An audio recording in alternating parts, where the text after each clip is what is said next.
Good morning, this is the Eager Beaver Show. You are listening to a True North Eager Beaver Media Incorporated podcast.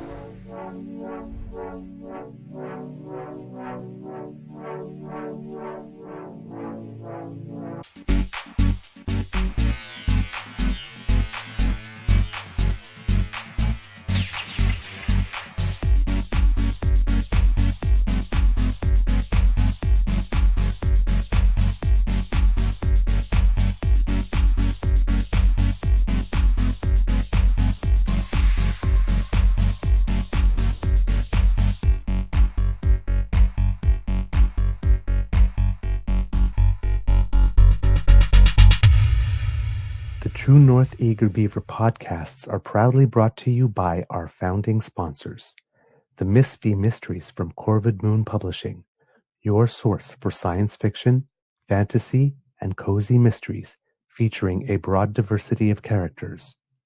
PsychicTarot.ca, book your tarot reading and unlock your spiritual journey. And the Pepper Master, hot pepper sauces made from farm-fresh ingredients to thrill your taste buds and expand your mind.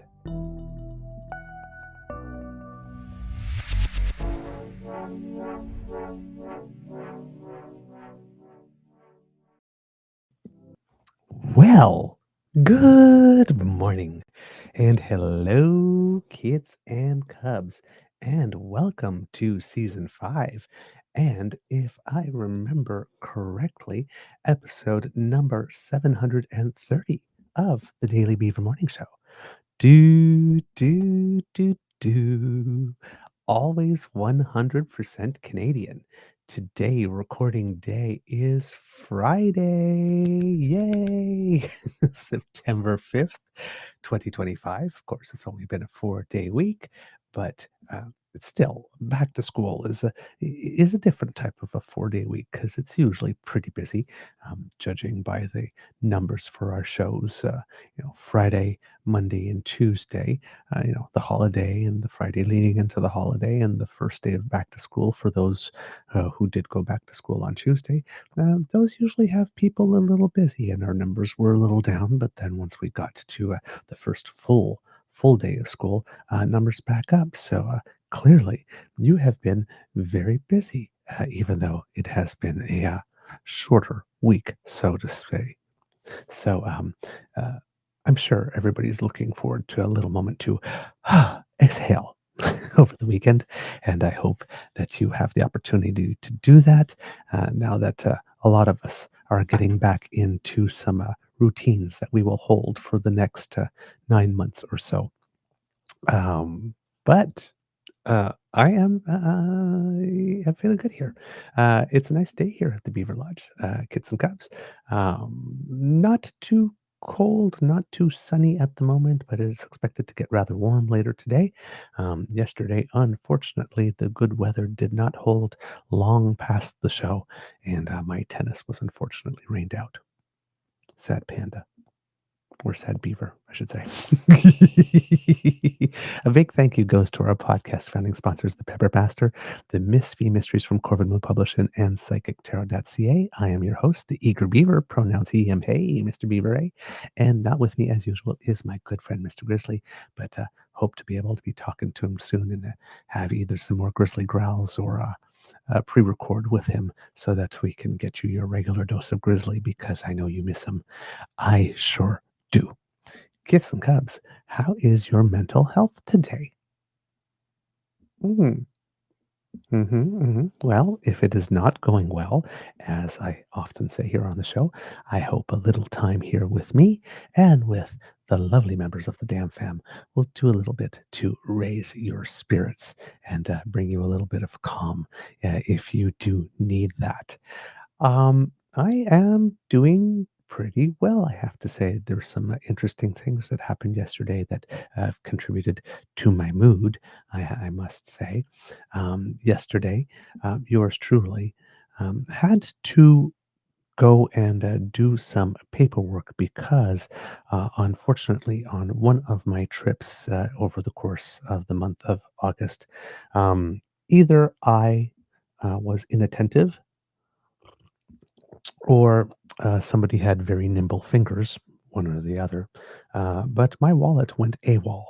So I had to replace everything, all my ID, credit cards, bank cards, and all that kind of stuff. So, and canceling cards and stuff. So I've been doing that over the course of the month.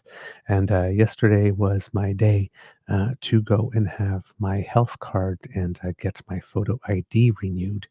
It took me a little longer because, as you know, um, um, if you've had to do this, you have to have a proof of citizenship. And myself, since I was born in La Belle Province, there are, at least in the 70s, there were no birth certificates. Your birth certificate is your actual baptismal certificate. So I have this old piece of paper that's existed since 1973 that is now turned sort of the brown that old paper turns and is ripped in a couple of places. It is very delicate, and I had to go back to my filing cabinet in Ottawa to retrieve it. Um, and so I did that and I brought it to Service Ontario. And I know that we're often very quick to complain about in Canada about government and government services. And we don't actually often say much when we actually get good service or government does things right. So I would like to give a shout out to the staff at the Service Ontario Centre on Division Street in Kingston, Ontario. What for having to go renew ID because your wallet was either lifted or lost um, is not a fun experience because you're already frustrated at having to have to do it in the first place and frustrated that your wallet is indeed gone. And of course, once you get over the scare, and fortunately for me, between the time I discovered it was gone, um, nobody had used the cards or anything. So fortunately, I don't have to do any anti-fraud stuff. So thank heavens for small mercies, because it was gone for several hours before I noticed. So there would have been plenty of time to run things up on those cards. But wherever it ended up in a place where that was not done. Unfortunately, I did lose some money. Uh, so that mm, that ticket for Chicago that I saw in Quebec City, I ended up paying for it twice because I bought both tickets, one for me and one for my friend, and my friend gave me the money, and I promptly lost the money pretty much the very next day. Yay! So, so yeah, that part also makes one a little upset. So yeah, Kits and Cubs wasn't necessarily in the best of mood when I went, but the staff there was absolutely fantastic. The service was fantastic. Everything was friendly, efficient. Um, I really could not have asked for better. I was in and out within half an hour. Seriously, between the time I got in, registered, right, waited for my turn, got called, and I was just going there to handle my health card, and I said, "Well, while I'm there, can I do my ID card?" Because I thought it was this sort of waterfall process that you could apply for your health card, and then you had to receive it and have it in person, and then with that health card, you could apply for the ID card. But the lady at the counter was able to do both in pretty much no time at all, lickety split, in and out in half an hour, friendly, courteous. The place was clean. Everybody seemed to be in a good mood. I could hear other staff people talking to people that were there and, laughing and sunshine in their voice and making jokes and, being very nice. So, whatever is going on there, whoever's operating that place has created a wonderful, beautiful culture in which the people who are working there seem to be happy, seem to be eager to provide really good service and actually do. So, thank you very, very much. Just figure, you need to give a shout out when things work well. So I'm going to do that. And on that front as well, I need to also give a thank you and sit down for this one to our good, Skippy air quotes, friend, Heva Chipmunk or Eva Chipyuk. Because if you remember a while ago, we reported on her having to traveled to Poland on her European passport and didn't bring her Canadian passport with her to get back in. And then, of course, that affected her ability to come back home because there has been a rule change, I think, in 2016 or 2017, where you absolutely do need proof of Canadian citizenship to get back into Canada. Before, you didn't necessarily need that. But you do need it, or else you're going to have some difficulty getting back in. And she made a big stink of it all over the internet and whatnot, and basically people mocked her. Well, someone close to me recently had to travel, and they brought one passport because they are dual citizens, and didn't bring the other one, and got caught in the exact same situation. And they called me. And because of what happened to Heave a Chipyuk, or Heave a Chipmunk, I was able to counsel them. And they, it was on a weekend, and it was less than 12 hours before their departure, but I was able to find the form that they had to fill in to ask for a special authorization because fortunately the Department of Global Affairs has ways of recognizing Canadian citizens if you happen to lose your passport when you're away or something of the sort, something happens to your passport. You can call and they can find you and send you a special authorization. And everybody, the person in question was worried because, well, the travel was in less than 12 hours. And, what if there's a long line of things and, of applications and all that type of stuff and it doesn't get done on time? And what if I have to buy a new plane ticket and that's going to cost me so much? And, all that type of stuff. And, and I'm sitting there, don't worry, we have systems, we have processes for these. Don't worry, it'll all be taken care of. You'll be fine. We have triage for this because I know, for example, when people are applying for passports, sometimes you need to go travel at the last minute, right? For example, somebody passes away and you need to go to a funeral in another country or need to settle in the state. And some people don't have their passport and they need to get one relatively quickly. Well, Passport Canada does have a manner in which, if you need a passport urgently, that you can sort of jump in front of the line, and you have to do certain things in a certain way. You probably have to bring it in personally or something like that. But they can get it to you within a certain number of days, 7 or 10 days, really quickly. Um, so I figured, since there's triage for that, they must obviously look at the dates of the applications and what's your travel date and put things in a certain order. So I said, there's probably exists for this system too. And sure enough, even though they applied on a weekend, less than 12 hours before their departure, when they noticed that there was an issue with their passport, they got their travel authorization document and they were able to travel home. Absolutely no problem. Of course, their passport is canceled and they're going to have to apply for a new passport because in Canada, if Global Affairs Canada gets word, and if you have to apply for a special authorization, then you've given them word that your passport is not necessarily in your control. They cancel it automatically as a safety precaution. So yes, the hassle is that you have to order another one, but at least you don't have to pay another 1,000 something dollars for a new plane ticket to get home, right?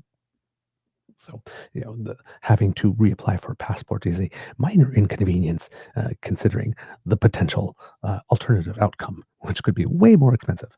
Um, and all of that happened without a hitch. Just went online, filled out a very easy to fill out form, and yep, enough before departure, the authorization came. Whatever level of stress, which is unavoidable, obviously, when something happens to your passport, it's just like, oh my God, you can, when you watch horror movies like this and the thing zooms in, everything narrows, and you hear all the music, you sort of have that moment. It's like, oh crap, what am I going to do? So, but yeah, no need for any of that stress because the system worked. There was a system, and the system worked as one would expect it to work in that type of circumstance. So, shout out to government working well. Way to go, kids and cubs. By the way, if ever you have recently had or have ever had a very, very, very positive experience of government or government working well, please let us know about it. Because we would like to hear about it and share those stories too. True North Eager Beaver at gmail.com. Send us them. And yeah, we'll read them onto the show because sometimes we don't give enough credit to government for working well when it does. We just sort of gloss over, oh, well, it did what it was supposed to, and then we focus on the negative again. But sometimes it's good to take a time to give a shout out for things that are going well. The other thing that happened yesterday is that after I applied for all of those and everything was successful, I stopped in for a hot chocolate, and my beaver sweetie came to join me. And as he entered the cafe, came and greeted me, and I was obviously happy to see him, as I always am, even though it had only been 2 hours since I seen him last. But was very happy to see him, and there was a lady sitting at the table next to us with whom I had already had an interaction because the table next to us was like literally next to us, and she asked if she could move it a little bit to the side because she was there with her son. I said, "Yeah, no problem." And that was a friendly exchange. And then she just looked at us and says, "Oh God, I can tell that you guys really, really do love each other just from the way you greeted each other, the way that you looked at him." She was talking about me when he came in, and the way he was so tender and gentle with you. It's my beaver sweetie with me when he said hello. And I guess we struck up a little bit of a conversation,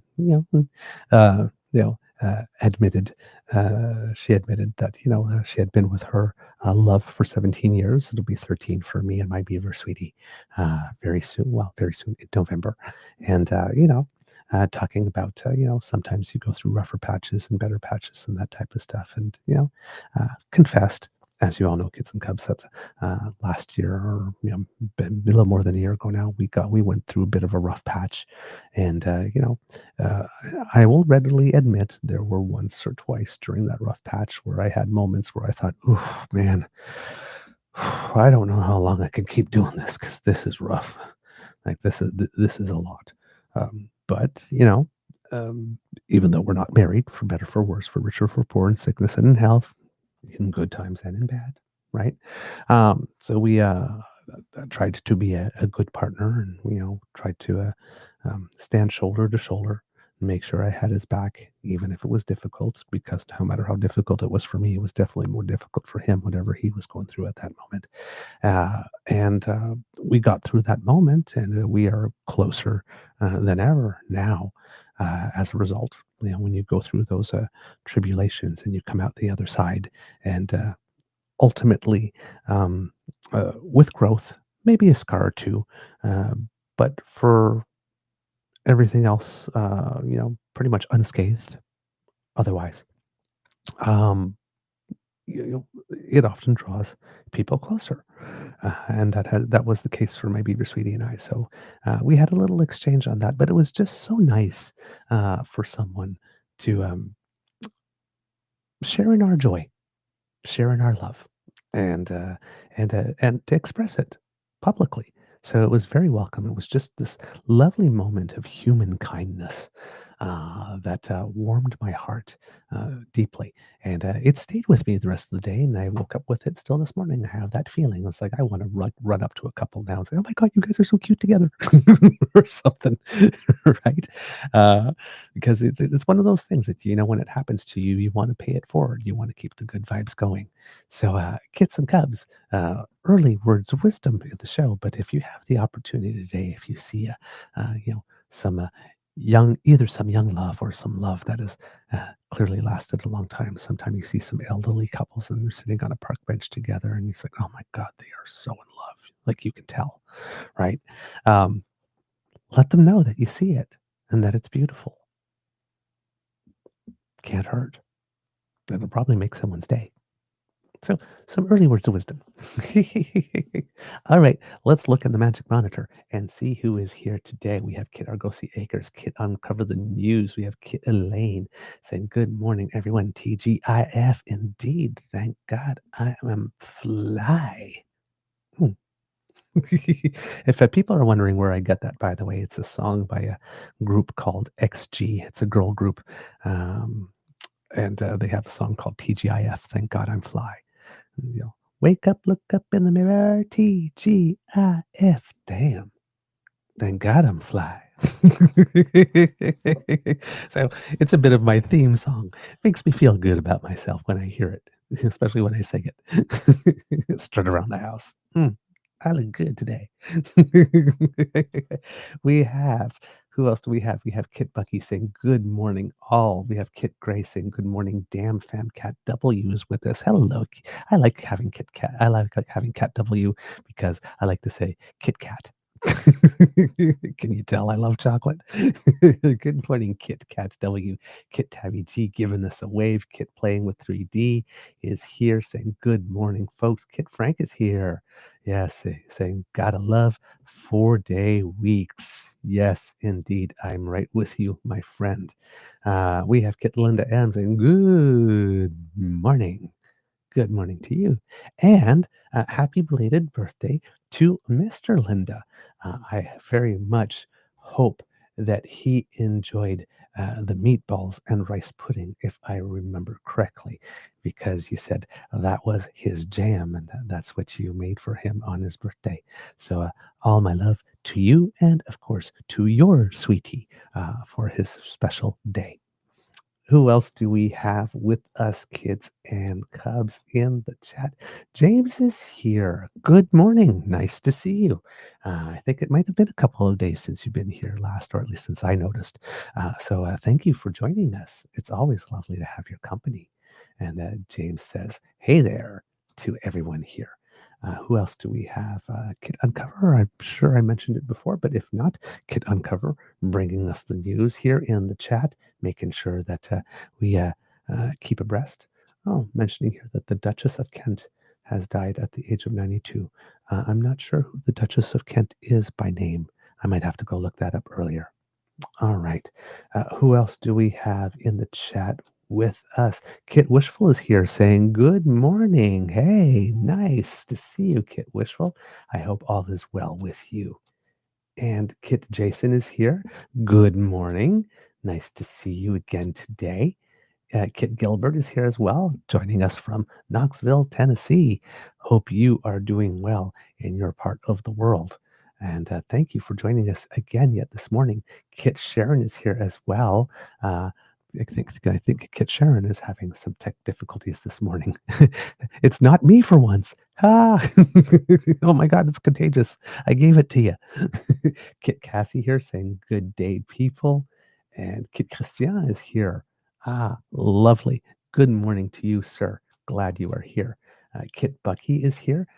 Says Service Ontario is a great concept. It's well designed and delivers. Well, in my case, yesterday, that was definitely the case. I have to agree with you. Kit Nona Carol is here saying good morning. Kit Christian, I've worked for government for over 20 years, still waiting for something good. See, we have the full range of experiences here among the DAMFAM. We have Kit Chris here saying, good morning, pals. Good morning to you, sir. Thank you so much for joining us. Kit, my dogs are goth, are with us today. Again, it's a Friday, so it's almost like the gang's all here. It's so lovely when that happens. Il today is here as well. Good morning to you. Hope all is good in your world. And Kit Saucy, finally, not among the first today, but saying, ugh, it's so humid. So wherever she is in Canada, I believe, I know, it's more on the East Coast. Yes, a little humid down there. Haven't heard too much about the wildfires over the past few days out in Newfoundland and Labrador, and Nova Scotia and New Brunswick. So I'm hoping that means that there was enough rain and some things have calmed down. But I also haven't been actively looking over the past few days because there's just been so many other stories. And I guess it's gotten bumped a little bit. But I'm hoping that things are going better. And I will definitely be looking for more information because I'm just as a Canadian, I'm curious to see how things are progressing there. All right, kids and cubs. Let's see what we have for you today. Kids and cubs. Well, actually, I know what we have for you today because I have an outline. But we're going to start with things economic because we have been talking about this for a little bit. And I keep on referring to Q2 data that has come out for Canada, which came out last week. But I haven't had a chance to get into it with you guys because, well, a lot has been going on. But if I am looking, now I have to find the information. There we go. Canada's second quarter data came in, and it's stated that GDP has contracted, and bets for a rate cut from the Bank of Canada have increased as a result. This is according to Promit Mukherjee of Yahoo Finance. Says that Canada's economy contracted in the second quarter much more than anticipated on an annualized basis as US tariffs squeezed exports, but higher household and government spending cushioned the impact, according to data released on Friday. The GDP for the quarter that ended June 30th decelerated by 1.6% from downwardly revised growth of 2.0. So in the first quarter, we had growth come in at 2.2%, and that was the initial estimate. And then after more data came in, it was revised to 2%, so a little lower than originally announced. And then in the second quarter, decelerated by 1.6%. Statistics Canada said, taking the total annualized growth in the first 6 months of the year to 0.4%. So for the year, we're still not in negative uh, overall, not in negative territory, but for the second quarter, definitely in negative territory. And since the classic definition of a recession is two consecutive quarters of negative growth, we're technically halfway there based on economic data, based on that contraction. This was the first quarterly contraction in 7 quarters. A larger than expected deceleration increases the chances of a Bank of Canada rate cut in September. The Bank of Canada has kept rates steady at about 2.75% at its last 3 meetings. Money markets increased their September 17th rate cut bets to 48% after the GDP data was released, from 40% before. So last Friday, when this data came out, prior to it coming out, people were betting that there was a 40% chance that there would be a rate cut. With this data, including the contraction, that increased to 48%. So still more people are betting that there wouldn't be a rate increase on September 17th than are, but that gap has narrowed. And that's as of this data result on Friday. There may have been a couple of things that have changed since then because I'll have more data for you later that may indicate that that's the case here. StatsCan said that the economy contracted by 0.1% in June, mainly led by a decline in output from goods-producing industries that account for a quarter of the country's GDP. Quote, that weaker than expected trend in monthly figures makes today's release supportive for our forecast of a September interest rate cut, said Andrew Grantham, senior economist at CIBC Capital Markets. However, he added that jobs and inflation data for August would be critical for the rate's decision. The quarterly GDP is calculated based on income and expenditure, while the monthly GDP is derived from industrial output. That's why we give both numbers there. In this one, there's both numbers. There's the number for the industrial output for June, which showed a 0.1 contraction, and then the quarterly GDP based on income and expenditure showed the deceleration of 1.6%. This is the third month in a row that GDP based on industry output declined, and was the first time in 3 years that the economy contracted for 3 consecutive months. Analysts polled by Reuters had forecasted a second quarter GDP would contract by 0.6%, and the June monthly GDP would expand by 0.1%. So that did not happen. An advance estimate for July shows the economy could grow by 0.1% on a month-to-month basis, meaning the third quarter would mark an improvement. Still, economists said that slim growth in July would be worse than the Bank of Canada had predicted, which could bolster chances that it steps in to support growth. Quote, so while the July flash showed that the economy largely recovered from the lost ground from June, our early tracking points to a flat to slightly negative estimate for Q3 GDP, said Royce Mendes, managing director at Desjardins. The Bank of Canada had said last month that after a substantial contraction in the second quarter, Canada's economy would likely grow around 1% in the second half under the current tariff scenarios. The Canadian dollar traded down 0.17% to $1.3377 to the US dollar, or 72.62 US cents. Yields on the 2-year government bonds dropped further after data by 2.8 basis points to 2.664. So Uh, that's not bad. The yields dropping means that we are paying less interest for people who are buying bonds. It seems that despite this, there's still sentiment on the international markets that our bonds are indeed secure.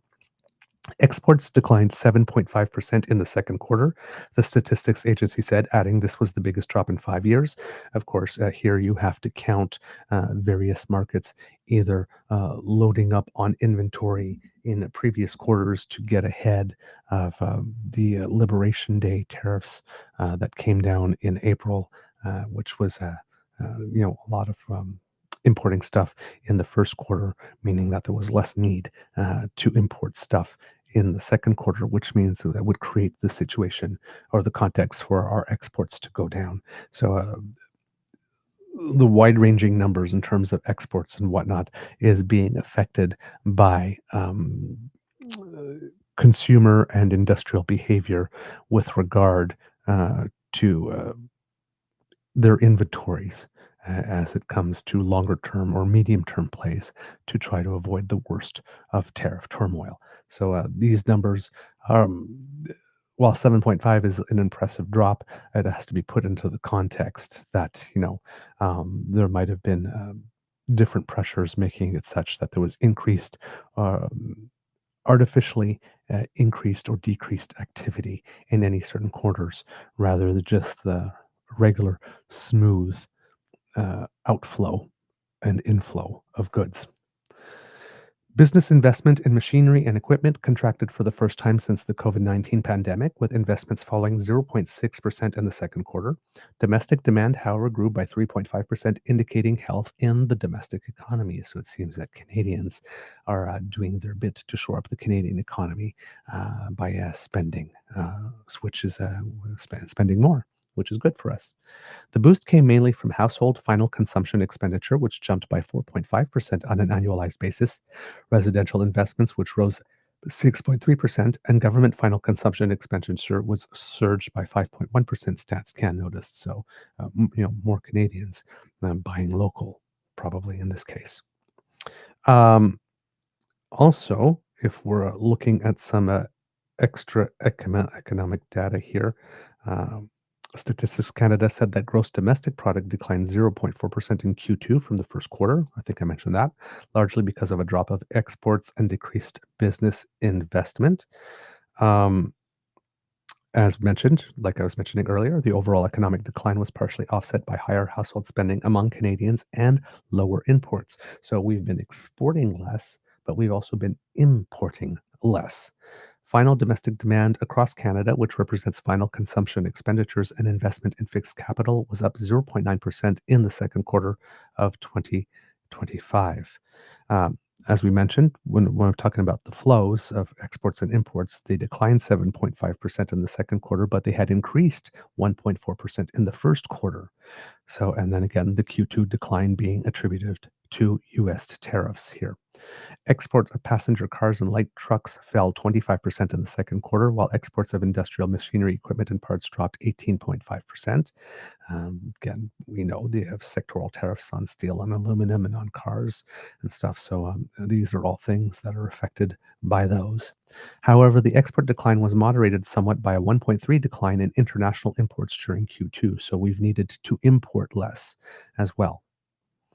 Business investment in machinery and equipment fell 0.6% in the second quarter of the year, as every group recorded declines except computers and computer equipment. Outside of 2020, the first year of the COVID-19 pandemic, this was the slowest pace of investment in machinery and equipment since the end of 2016, said Statistics Canada. Compensation of employees edged up 0.2% during Q2, which was the smallest increase since the second quarter of 2016.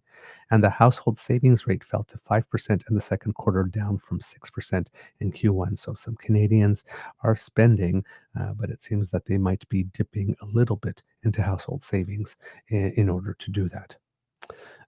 However, household spending among Canadians increased 1.1% in the second quarter after rising 0.1% in the first quarter. Also, residential real estate investments rose by 1.5% in the second quarter, driven by an increase in new construction. So that is definitely some positive news because, yes, we definitely like the idea of increases in construction. Hopefully, that is also residential construction and not just industrial. Now, even though the economy shrunk in Q2, economists are not yet fretting a recession, according to Craig Lord, who's also writing for Yahoo Finance here. Few economists are raising the alarm about Canada possibly being in a recession, and not all forecasters are convinced the economic weakness will push the Bank of Canada to cut interest rates this month. That's what I was saying here. Yeah, whereas um, 48% are claiming at this point that the Bank of Canada will lower interest rates. Sorry, my screen timed out again today and don't know why. This is happening. It normally never happens during the show, but now it has happened 2 shows in a row. I'm going to have to look at why that keeps happening, but I don't think that that shows up for you on the YouTube who are watching live, kids and cubs, because when it happened yesterday, I noticed that I did not disappear from your screens when that happened. Although I am looking at my screen now, and it seems that I've frozen. So, yes, hopefully, kids and cubs, when the screen times out like that, it doesn't cut off what it is that I am saying. But I'm back with you now. So let's get back to the story. Um, So yes, like I said, all forecasters are not convinced that the weakness will push the Bank of Canada to decrease rates. So it's good that the economists are not panicking with regard to this number, saying, "Oh my God, a recession is inevitable." It seems that they don't believe that here. It should come as no surprise, this is a quote, that the Canadian economy struggled in Q2 as tariffs ramped up, said Benjamin Reitzes, BMO's managing director of Canadian rates and macro strategist, in a note to clients Friday. Economists expected a sharp slowing in growth last quarter as businesses seemed to rush orders early in the year to get ahead of tariffs, as I mentioned, boosting activity in the first quarter and cooling the economy off in the second. Last quarter saw net exports tick at 8.1 percentage points away from real GDP. Let's try that again. Last quarter saw net exports take 8.1 percentage points away from real GDP growth. Wrights has noted that was the second highest toll on record, behind only the COVID-19 pandemic. Exports of vehicles, industrial machinery, and travel services were sharply down last quarter, and business investment in machinery and equipment also sank. RBC Assistant Chief Economist Nathan Jansen said in an interview that he sees more mixed signals in the data beyond the headline number. Weakness in the Canadian economy was concentrated in trade exposed sectors last quarter, he said, while relative strength in consumer spending helped offset the impact. Final domestic demand, a measure that strips out trade flows and inventories from GDP figures, rebounded from a decline in the first quarter of that year. Quote, there wasn't a lot of evidence that the weakness was spreading to other sectors of the economy at this point, Jansen said. So it seems that the industries that are most affected by the hardest tariffs are the one taking the hardest hits, but that there's not really a contagion effect throughout the rest of the economy.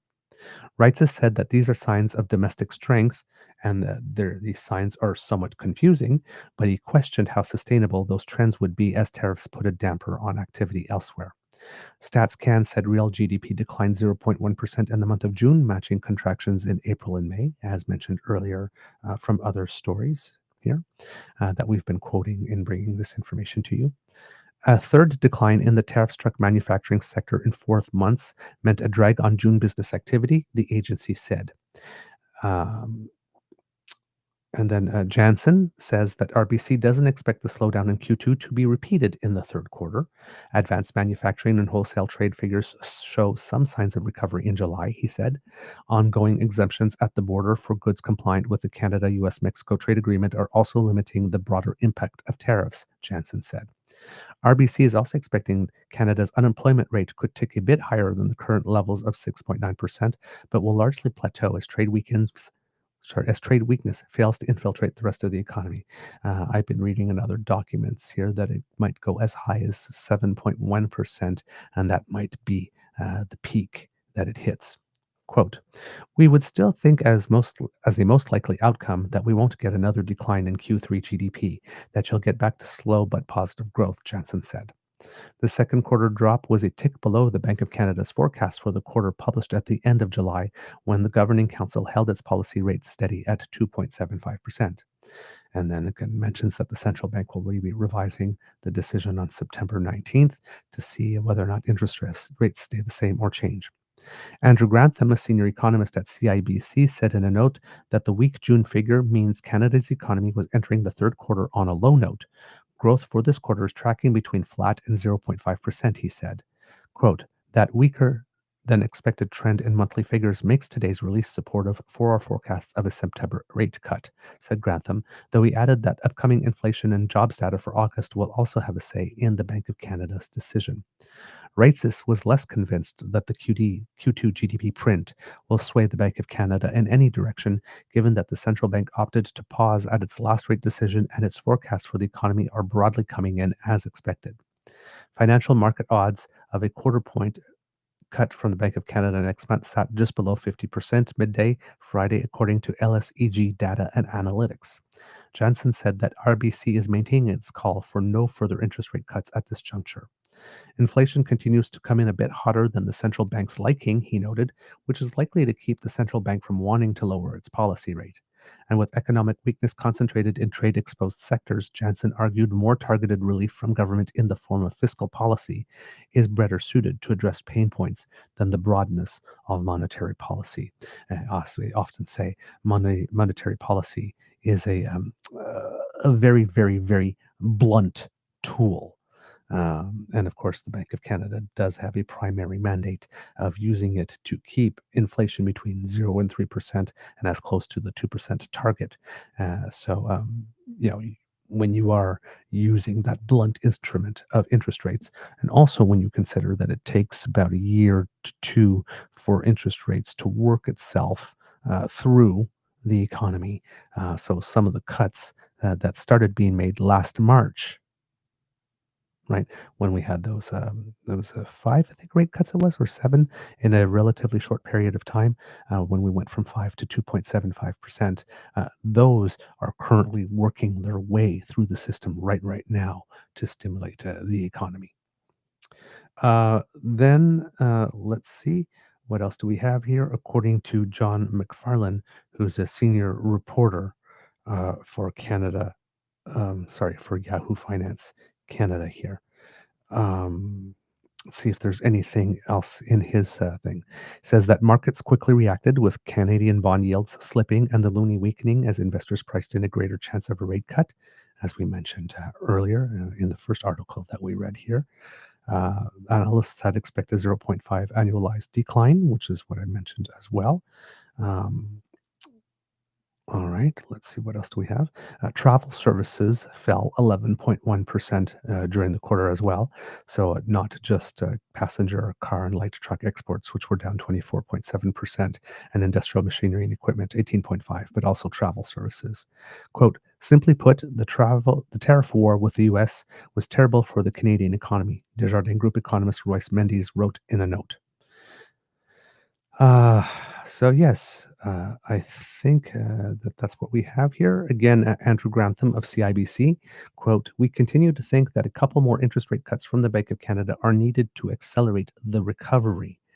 And that should be the case unless jobs data due on September 5th is surprisingly strong. Then that might moderate that. Let's see, what else do we have? According to Mendes of Desjardins, who we had mentioned earlier here, the domestic economy is not collapsing even if overall output contracted. He noted that easing tensions with the U.S. have diminished tail risks for Canada while also reducing concerns about tariff-driven inflation at the Bank of Canada. He also argued that the softer monthly momentum makes the release supportive for our forecast of a September interest rate cut. TD economist Richie Sondy stressed that consumer spending made, quote, a massive contribution to growth in the quarter, rising at 4.5% annualized pace. He said the data, quote, fell almost exactly in line with what the Bank of Canada expected in their latest forecast, suggesting the Bank of Canada may choose to hold rates steady in September. But with wage growth slowing and economic slack building, Sondhi added that, quote, further downward pressure on inflation could pave the way for more rate cuts this year. Scotiabank's Derek Holt took a more hawkish view, arguing the headline contraction masked an economy, quote, that ripped higher in areas like consumer spending and housing, with overall domestic activity rising 3.4% at an annualized pace. Quote, easing on the back of strong final, sorry, let's try that again. Easing on the back of strong final domestic demand would be a policy mistake, Holt wrote, pointing to surging consumer spending and housing as evidence the effects of past cuts are still working through the system. While trade and investment were the main factors slowing the economy, household demand provided an offset, rising by 1.1% in the quarter, led by purchases of trucks, vans, and SUVs, insurance, and financial services. So, again, trucks, vans, and SUVs, large dollar purchases that are being made maybe earlier than people had planned to so that they can avoid the impacts of further tariffs. Retail trade hit a record high in June, rising 1.4%. So that is interesting to go along with the housing numbers. With that, construction went up by 1.5%. We have retail also climbing, so record high in June. So that's always positive. Um, However, underlying momentum was mixed. Wage growth was anemic at just 0.2%, as we mentioned, the smallest increase since the second quarter of 2016 outside the pandemic, Statistic Canada says. And as we mentioned, about this household savings rate, which had dropped to 5% from 6%. Um, and then, of course, overall, if we're talking about federal finances, they also weakened, quote, as excise taxes fell sharply following the removal of the federal consumer carbon tax. So the federal government has fewer dollars as well in its pocket as a result of giving up some revenue. So that is the main data that we have from Friday with regard to the quarterly numbers. But we also got some information, I think it is yesterday or maybe the day before, with regard to another metric that we often look at.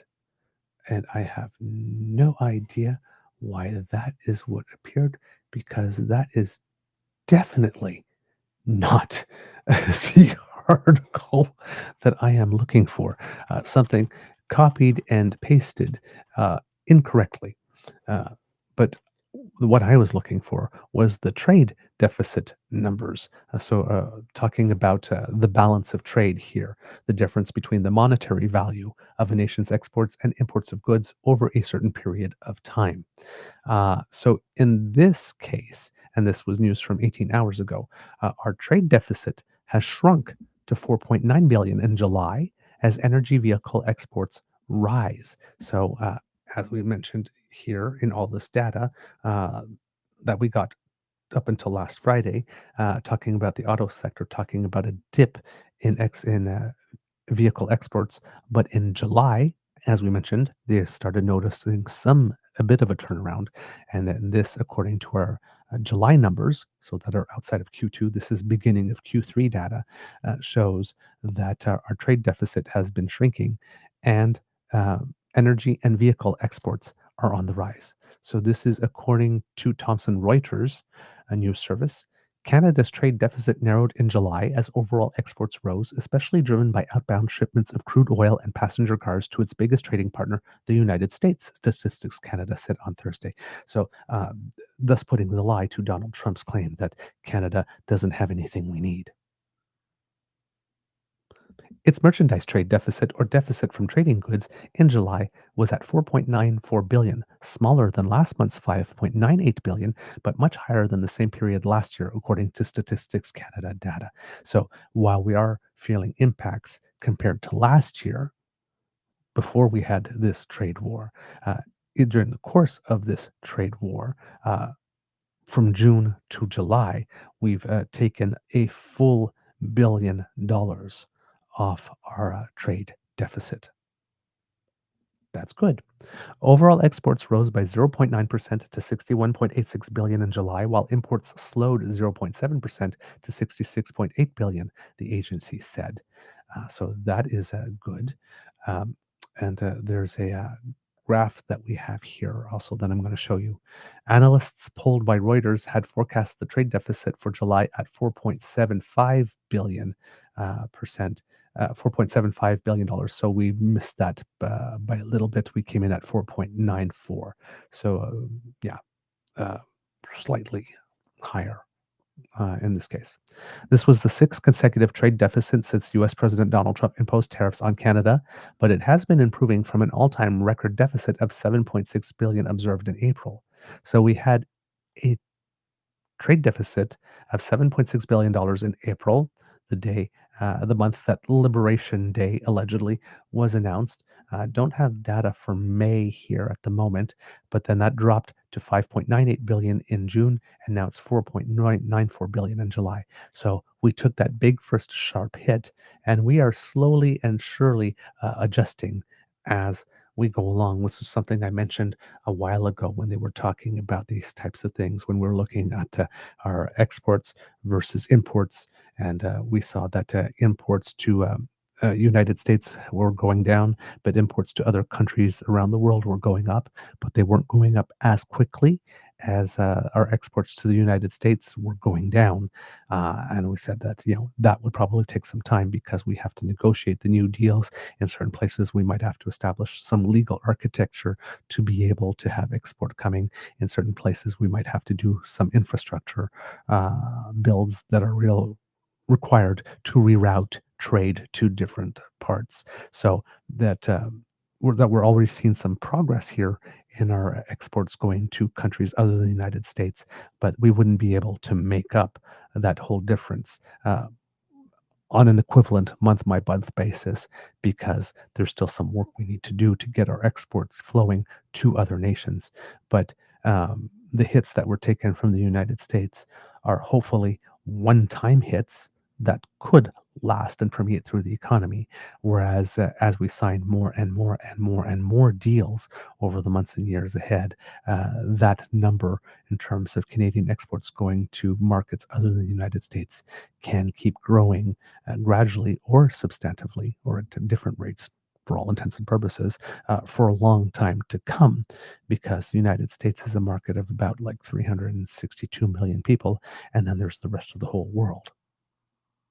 So there's a lot more untapped potential for us.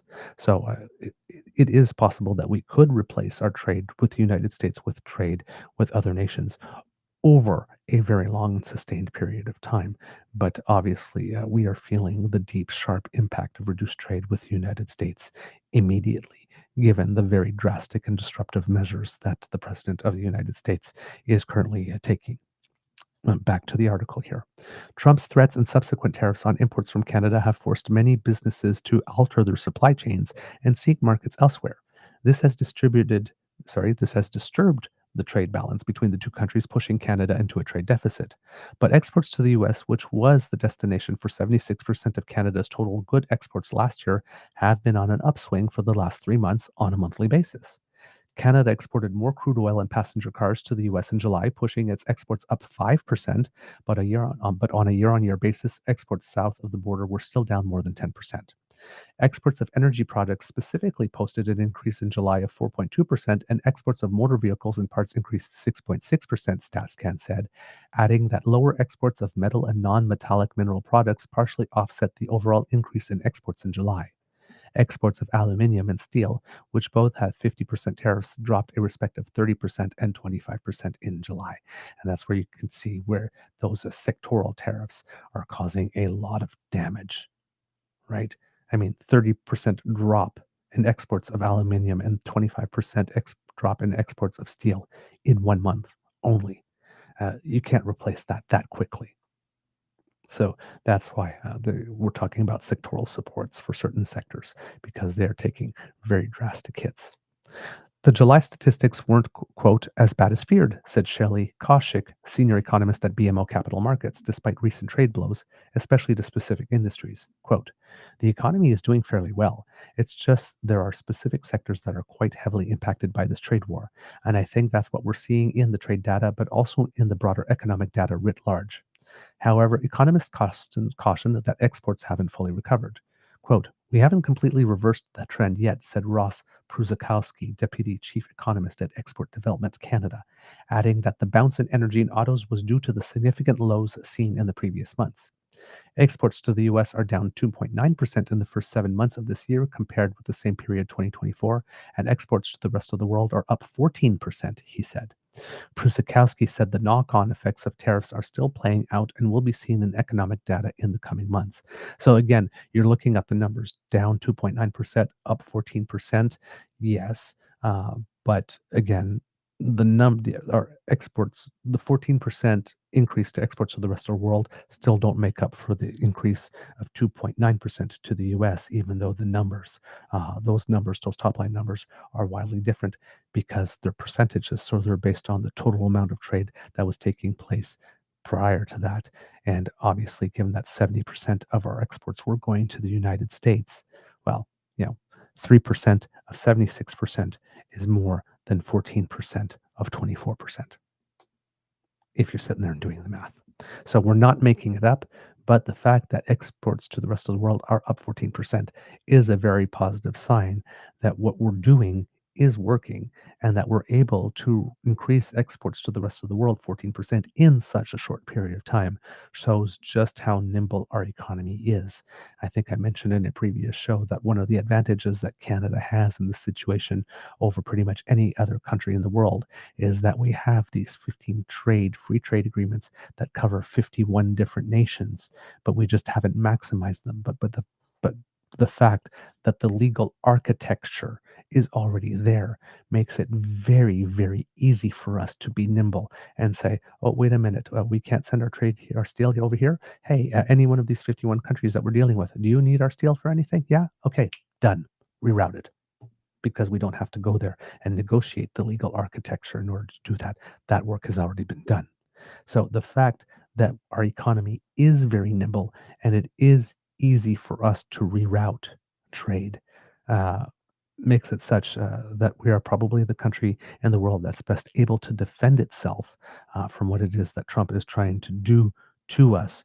But again, as we mentioned, if we're going to do that, then we do need to increase our capacity to export. And that's where you're going to see with C5 and some of the first projects that are announced, particularly around ports, in increasing our capacity to actually get products out of Canada going to other places. So it wouldn't surprise me whatsoever if a lot of the first initial projects have to do with that. Rail, roads, ports, um, anything that can help us increase that trade, particularly ports again because of that deal with Mexico as well, that we're going to be shipping seaport to seaport a whole lot more rather than going through trucks and rail through the United States in order to get our trade done with them. So that and of course hopefully increasing our trade with Mexico as a result as well, because it is a market of 200 million people, and we have a free trade agreement, so we should be much better friends than we are. Exports to countries other than the United States were down 8.6% in July, a second consecutive monthly decline, and imports from other countries, excluding the US, increased 1.3%. So we're actually importing more from countries that are not the United States as well. So when we're talking about how we have this boycott of the United States, yes, we are exporting less from the United States, but we're also importing less from the United States and choosing to import from other places. On the flip side, from the imports from the US continued to fall and dropped 2.2% in July. Yay.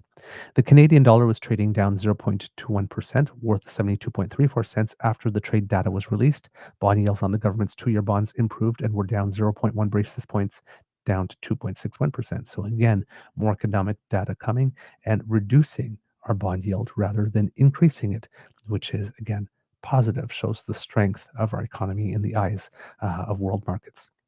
The recent GDP data, which showed that the economy contracted by 1.6%, has led money markets to bet that a rate cut by the central bank is coming. Now, as we mentioned in the previous article, it had increased from 40 to 48% with the data from Q2. With this data on trade deficits, markets are now betting on an almost 70% chance of a rate cut on September 17th. So again, we still have that data from August to come in yet, which could affect that. But just these two data points alone have increased the market's expectations for a rate cut on September 17th from 40% to 70%, which certainly will not be objected to by many of the Canadians who will be renewing their mortgages over the course of the next 12 to 24 months. We are in that boat. By the time August of next year comes around, we will have to renew our mortgage, and it will definitely be renewed at a higher rate than we got it, because when we bought, we were in the second or third year of COVID, when interest rates were ridiculously low. I think the Bank of Canada rate at that time was 0.25%. We got a little nervous when it went up to 5, because we knew we would have to renew at some point, but now that's down back to 2.75. And if it goes down to 2.5, and a lot of people are expecting to 2.25% by the end of the year, that's been the forecast for the better part of the last year, even though the rate cuts did stop sometime a few months ago. People were always saying that there might be 2 more in store for this year. It's just when they would come. So if September 17th is one, then they would have the whole rest of the year for another one. So it seems that that initial prediction could indeed hold true by the time 2025 is over. So there you go.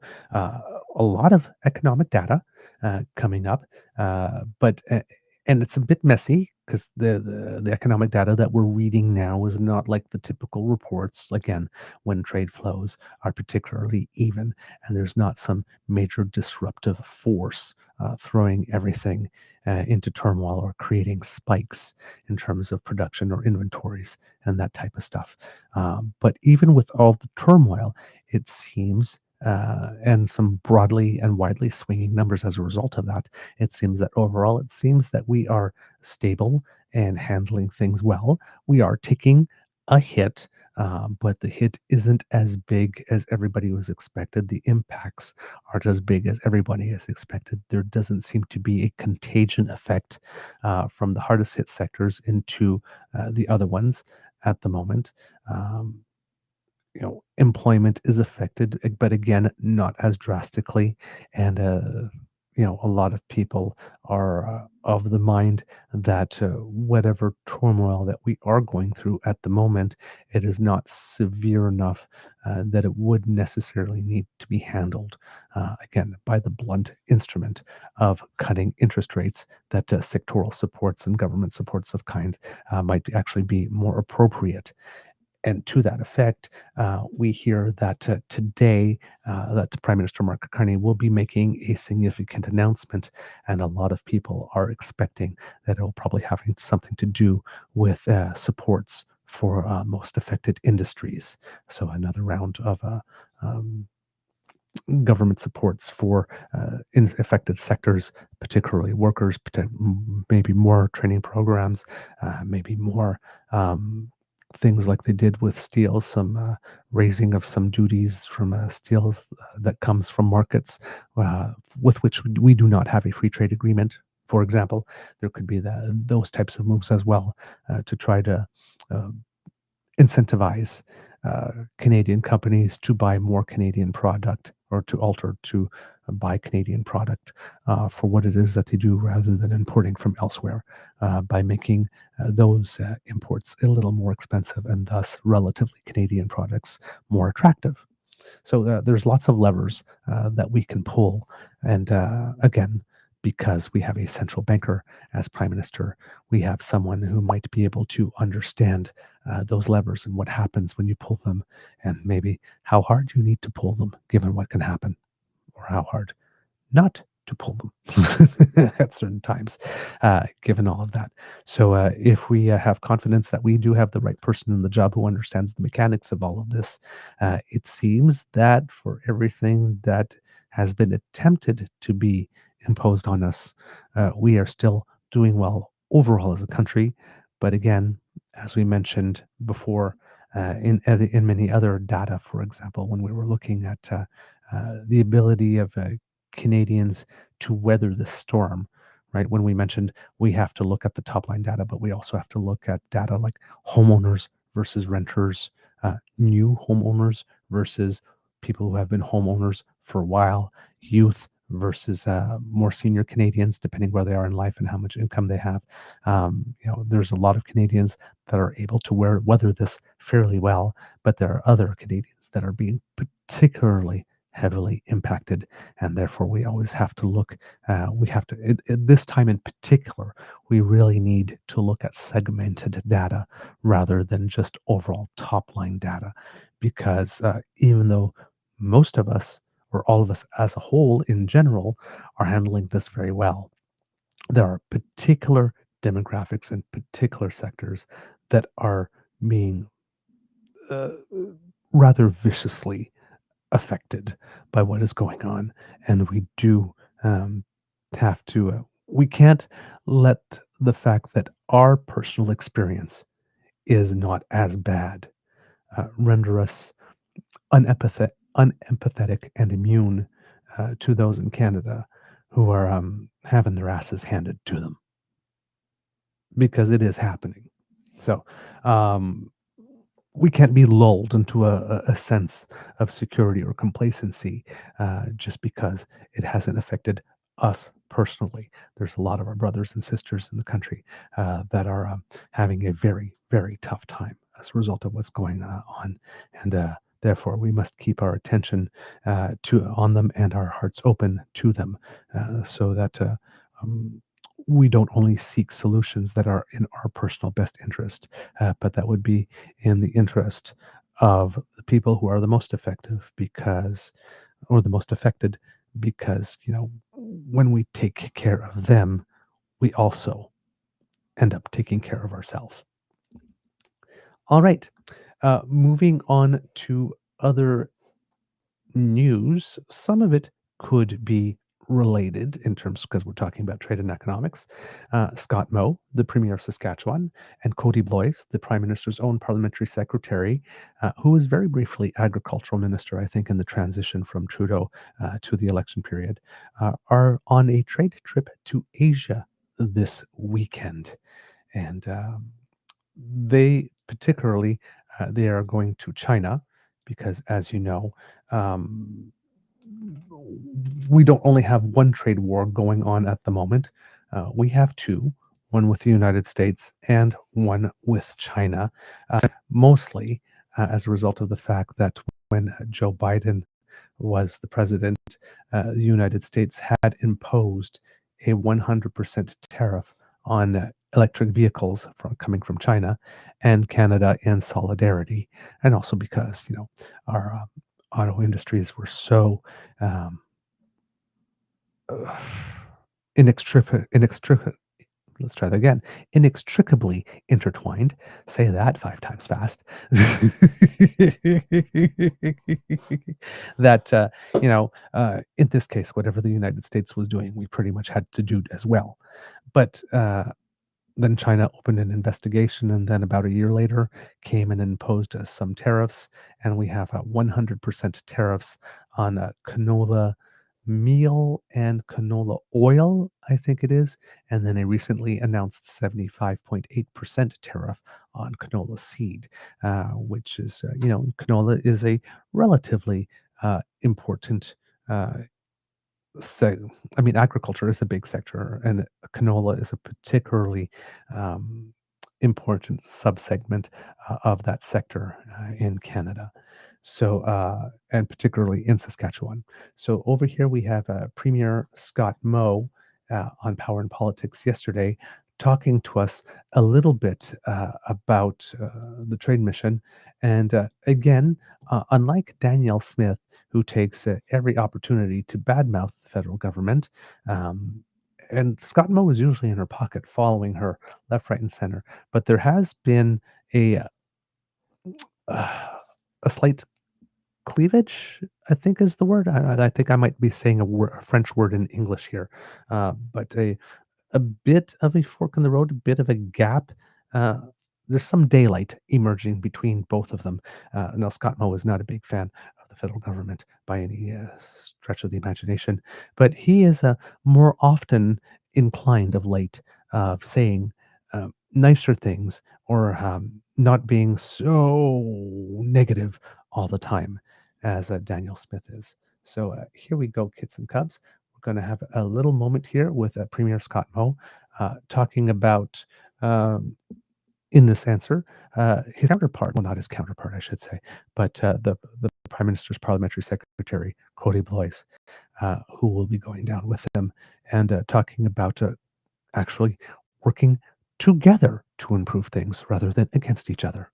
Canola's really getting squeezed with that dynamic. But you mentioned that Cody Blois, the Prime Minister's Parliamentary Secretary, for a brief period of time was the Agriculture Minister, but that was only lasted a few weeks, I think. But what do you hope comes of that, having a federal presence with you on the trip? It's not the Prime Minister, but it is the Parliamentary Secretary. I think the benefit is, certainly there. First, Cody Blois reports definitely to the Prime Minister. Second, he's well regarded as an agriculture minister by many of the producers and farm groups that I've spoken to here in Saskatchewan and across the prairies.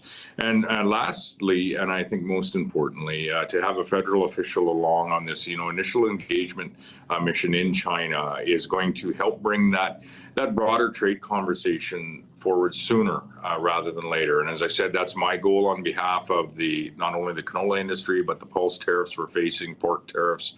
And as Canadian, I think in fairness to seafood tariffs as well.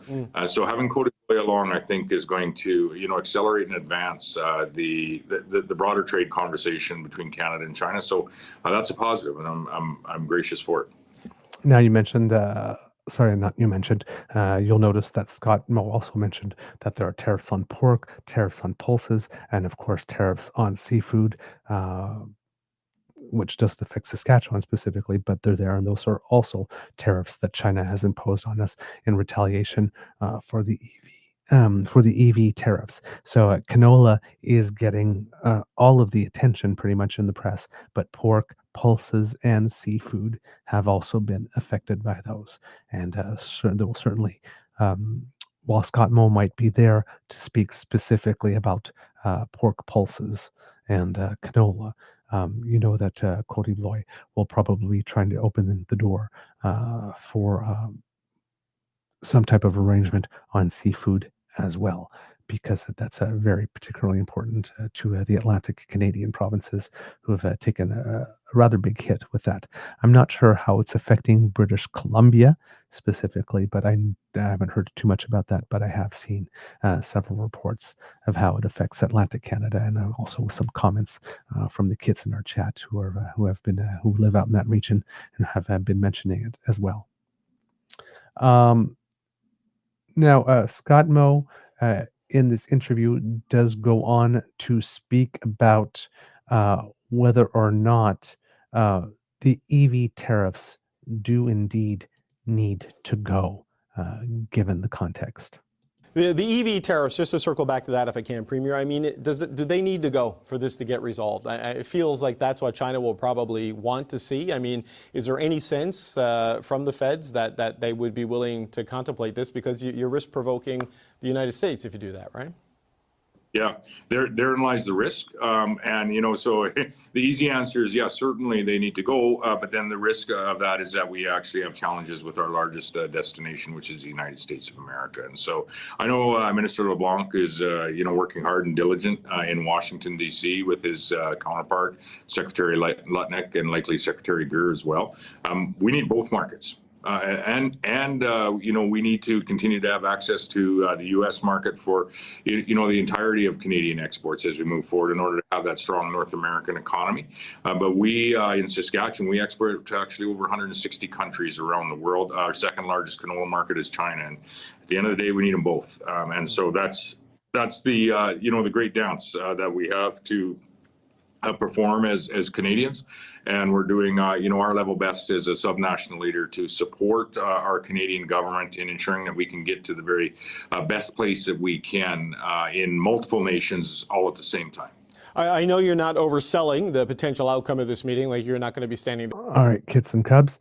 So you will notice in these two answers from Scott Moe, one, he is willing to show and speak kindly of a member of the Liberal government, Cody Blois, and doesn't adopt an antagonistic position with regard to him being on the trade trip, and actually talks about how it could be beneficial to have him there. And then in the second answer, you will notice how Scott Moe, which is something I'm not used to from him, is actually talking in nuance here rather than saying, oh, well, everything is terrible or everything's good, talking about the dance that we have, right? We have these increased tariffs from China because we did something to coordinate with the United States, who at the time was our largest and most dependable trading partner. Now it's our largest trading partner, but least dependable one. And, so we did that to be in support of them.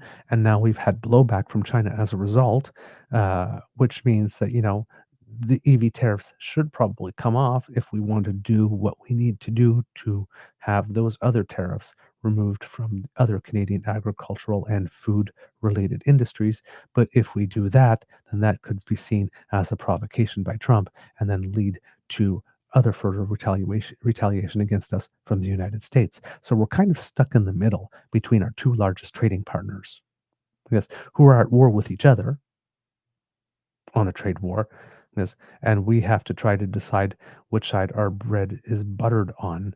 And just the size of our trade with the United States, 76% of our exports go in there, means such that it's kind of obvious on which side our bread is buttered. However, it probably would be in our interest to reduce some of those, if not 100%, reduce some of those tariffs on the EV vehicles, not so much so that it would create a market for them to come into Canada and make it harder for us to produce our own vehicles. But it might not need to be 100%, but a way to show some give there in order to hopefully get some give on those exports. But how much could we do that before getting hit with the United States? Is that 25%? Is it 50%? Would even 5% set Trump off and have him unleash holy hell?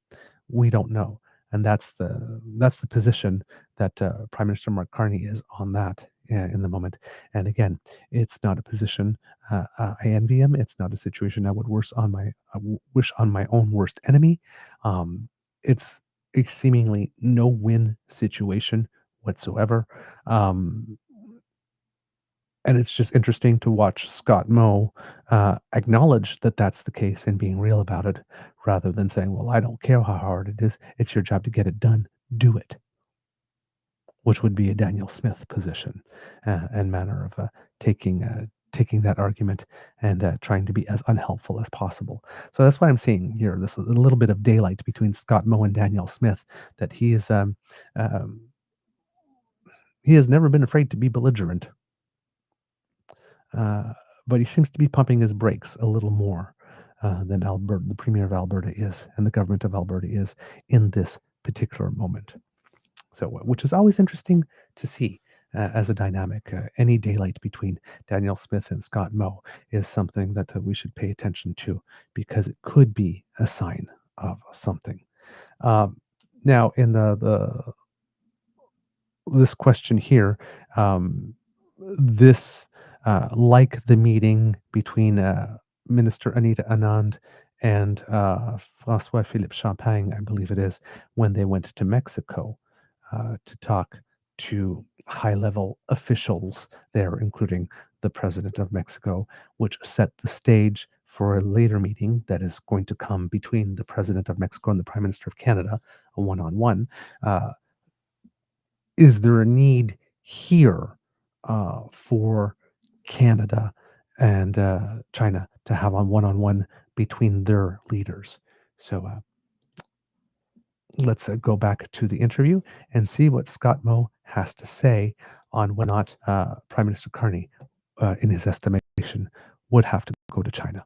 I know you're not overselling the potential outcome of this meeting, like you're not going to be standing there with President Xi and signing a trade agreement. I don't suspect. And this is in no way to diminish the importance of the role of the Premier of Saskatchewan, but does the Prime Minister of Canada, does Mark Carney need to go to China for these issues to be resolved, do you think? Yes, at the appropriate time.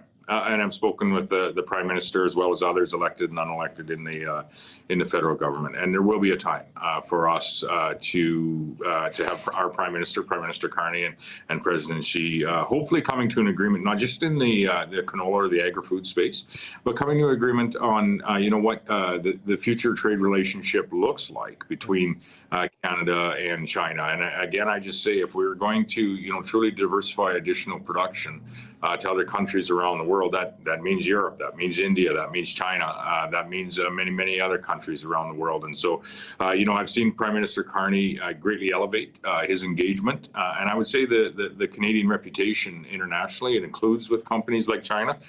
But my goodness, there's a lot going on if you look at just what's happened in the past week internationally. And so it is going to take some hard work, some heavy lifting and some engagement. There'll be a time for that.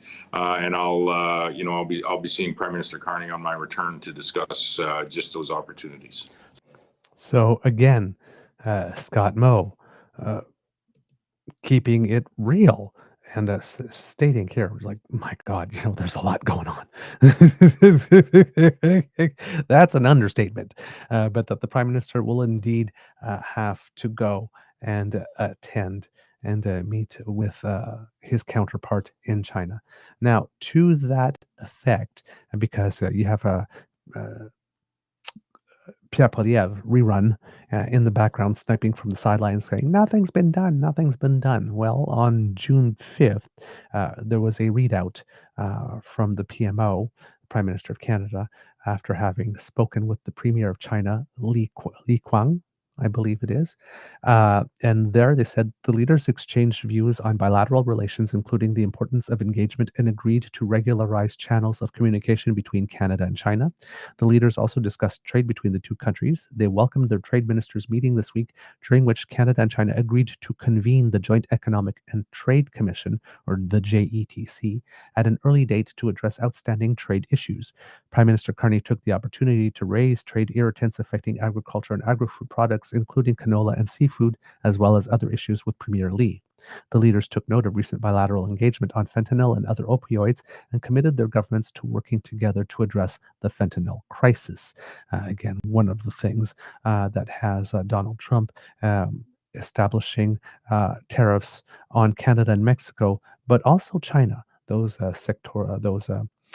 specific tariffs on fentanyl, which were deemed ruled illegal by that appeal court in the United States, confirming the decision of the Court on International Trade in the United States. Canada, Mexico, and China got affected by those ones. So Canada and China working together here to see if there's anything that we can do more to address the so-called fentanyl crisis in a combined way that could lead the United States to drop or reduce some of those tariffs.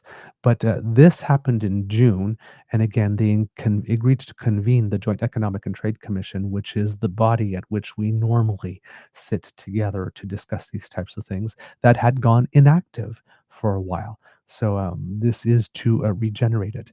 And it seems that when they said to convene at the Joint Economic and Trade Commission at an early date, well, it would seem that early date was August 26th, because according here, and I see this on Facebook, to the official account of the Ministry of Commerce of the People's Republic of China. So this is how China saw this meeting. They said the 28th meeting of the China-Canada Joint Economy and Trade Commission was held in Ottawa. On August 26, 2025, the 28th meeting was held in Ottawa, Canada, co-chaired by Li Qianjiang, China's international trade representative and Vice Minister of Commerce, and let's try that again. Co-chaired by Li Qianjiang, China's international trade representative and Vice Minister of Commerce, and Rob Stewart, Deputy Minister of International Trade and Global Affairs Canada. The two sides engaged in candid, practical, and constructive discussions on improving and developing bilateral economic and trade relations, properly addressing each other's economic trade and concerns, and advancing pragmatic economic and trade cooperation. Li Qianjiang noted that this meeting represents an important step to implement the consensus reached during the phone call between China's premier and Canada's prime minister. He acknowledged the thorough preparatory work carried out by the two working teams for the meeting. During the session, the two sides explored concrete pathways to enhance economic and trade relations under the new circumstances in a spirit of mutual respect and win-win outcomes.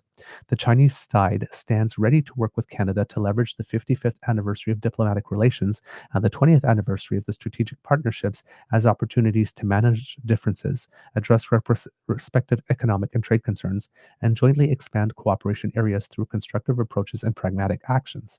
The two sides agreed to continue leveraging the JETC mechanism and through follow-up communications to accumulate positive outcomes in the economic and trade field and promote the healthy, stable, and sustainable development of Canada-China economic trade relations.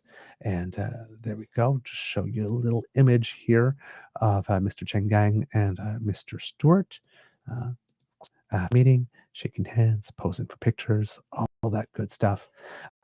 So yeah, while Pierre is complaining that absolutely nothing is happening and nothing is being done, phone calls are happening, preparatory work is happening. This is according to even the government of China, who doesn't see us in the most friendly light at the moment, acknowledging that there's been lots of work, good work, productive work, practical work, and that, well, I mean, considering what China has been saying about us lately, that's a positively glowing review of that meeting that took place, which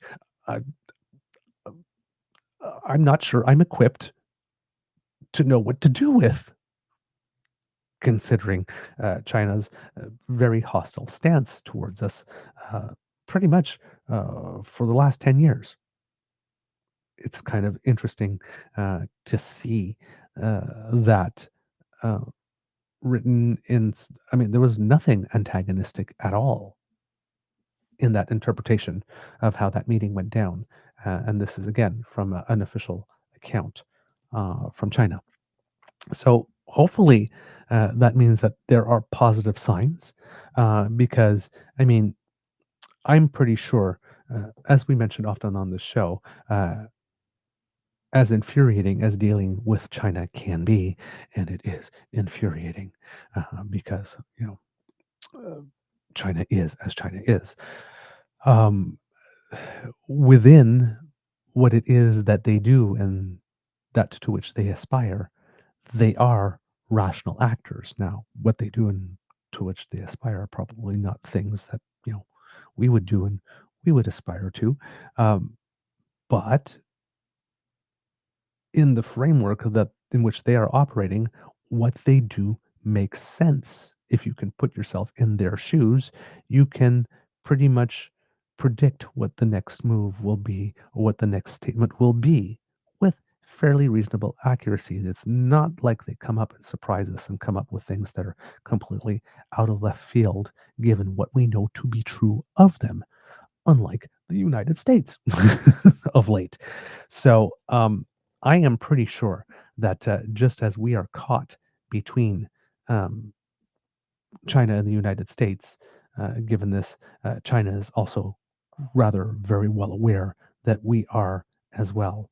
And given that China has a 50% tariff rate going on with the United States, is it 50 or 25? I can't remember now at the top of my head.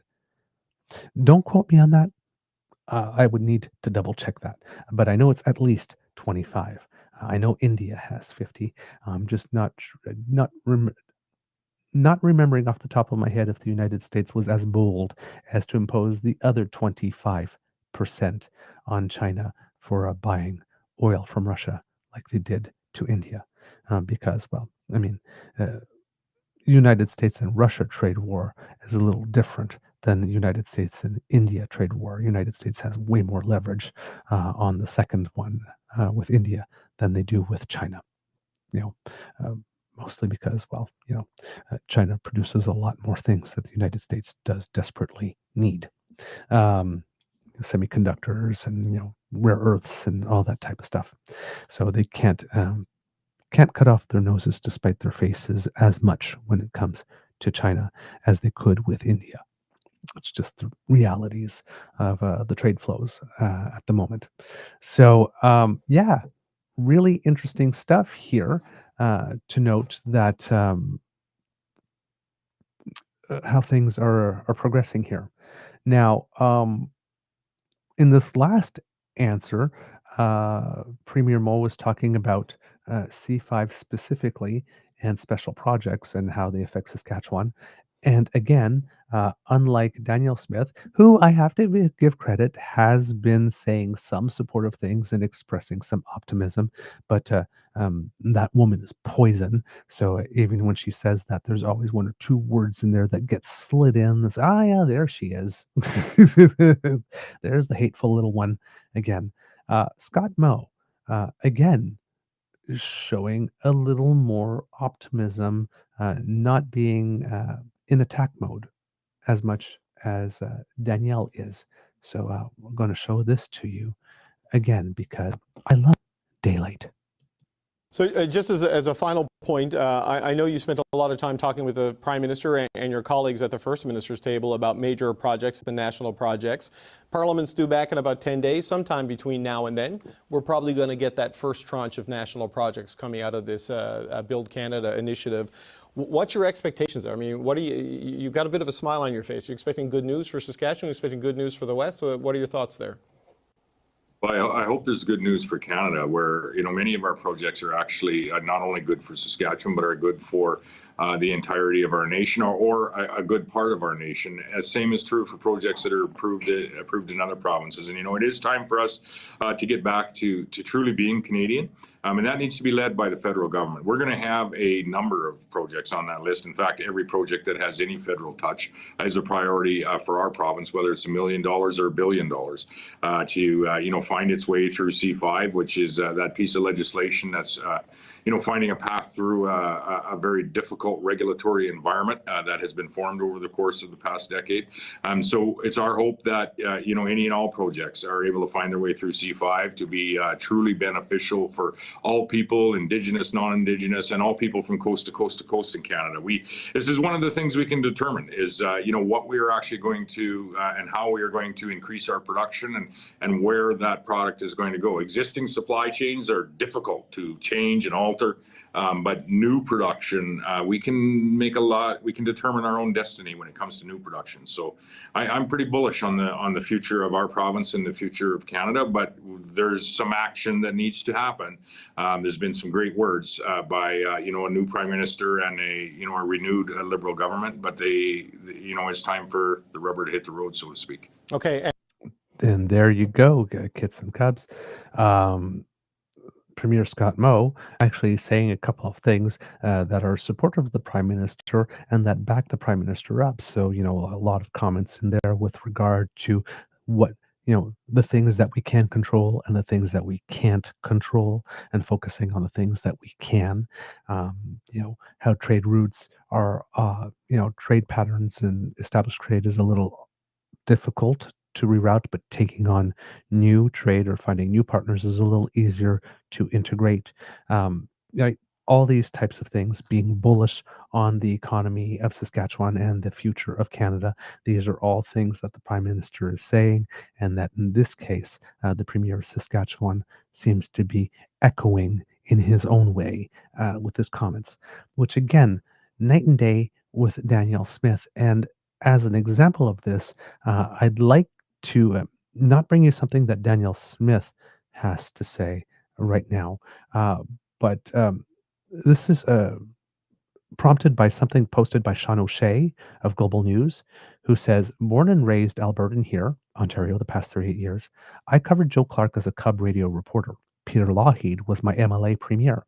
I reported a story in Chinatown in Calgary alongside an older Ralph Klein when he was a TV reporter at CFCN before he became mayor and then premier. It was never this cynical or mean-spirited. Tough, always, but not like this. When he's talking about the current mood coming in from Alberta. And there's a lady named Linda Steele, identifies herself as a broadcaster, storyteller, media trainer, and performance coach, former TV news anchor, consumer, investigator, radio talk show host, and a lifelong Oilers fan, of course. And she says, "Oh, Alberta, I've only been gone 14 years and I hardly recognize you anymore." And she was recently on Real Talk with Ryan Jesperson. And she had this to say when she's talking about the manner in which likes to do politics. I am the biggest supporter of Alberta, but some of the stuff that's going on these days is making me really look and go, what the hell? It is very MAGA light. It seems unnecessary. It seems like stirring the pot to keep people in this sort of perpetual rage. I don't like it. I don't feel comfortable with it. I don't understand it. I have voted right across the spectrum, voted conservative many times, actually, but I don't recognize this version of conservatism. When I was a kid, like growing up in Hinton, Alberta, I remember seeing Joe Clark standing on our doorstep, Peter Lougheed, Ralph Klein, Don Getty, Jim Prentice, and now we've got this version. I just don't get it. I don't think that it is necessary to be unkind, stir the pot, to get people at each other's throats. What is going on with this fixation about books and about transgender people? I thought Danielle Smith was super concerned about the economy. Yeah, exactly. We thought that Danielle Smith was super concerned with the economy, but all she seems to be doing is sabotaging it based on what she did to the renewables industry, seems to want to bring coal back, can speak of nothing other than pipelines. And again, how Ottawa is always terrible, evil, nasty, use whatever expression that you want, but that Ottawa is always the problem and the roadblock to the aspirations of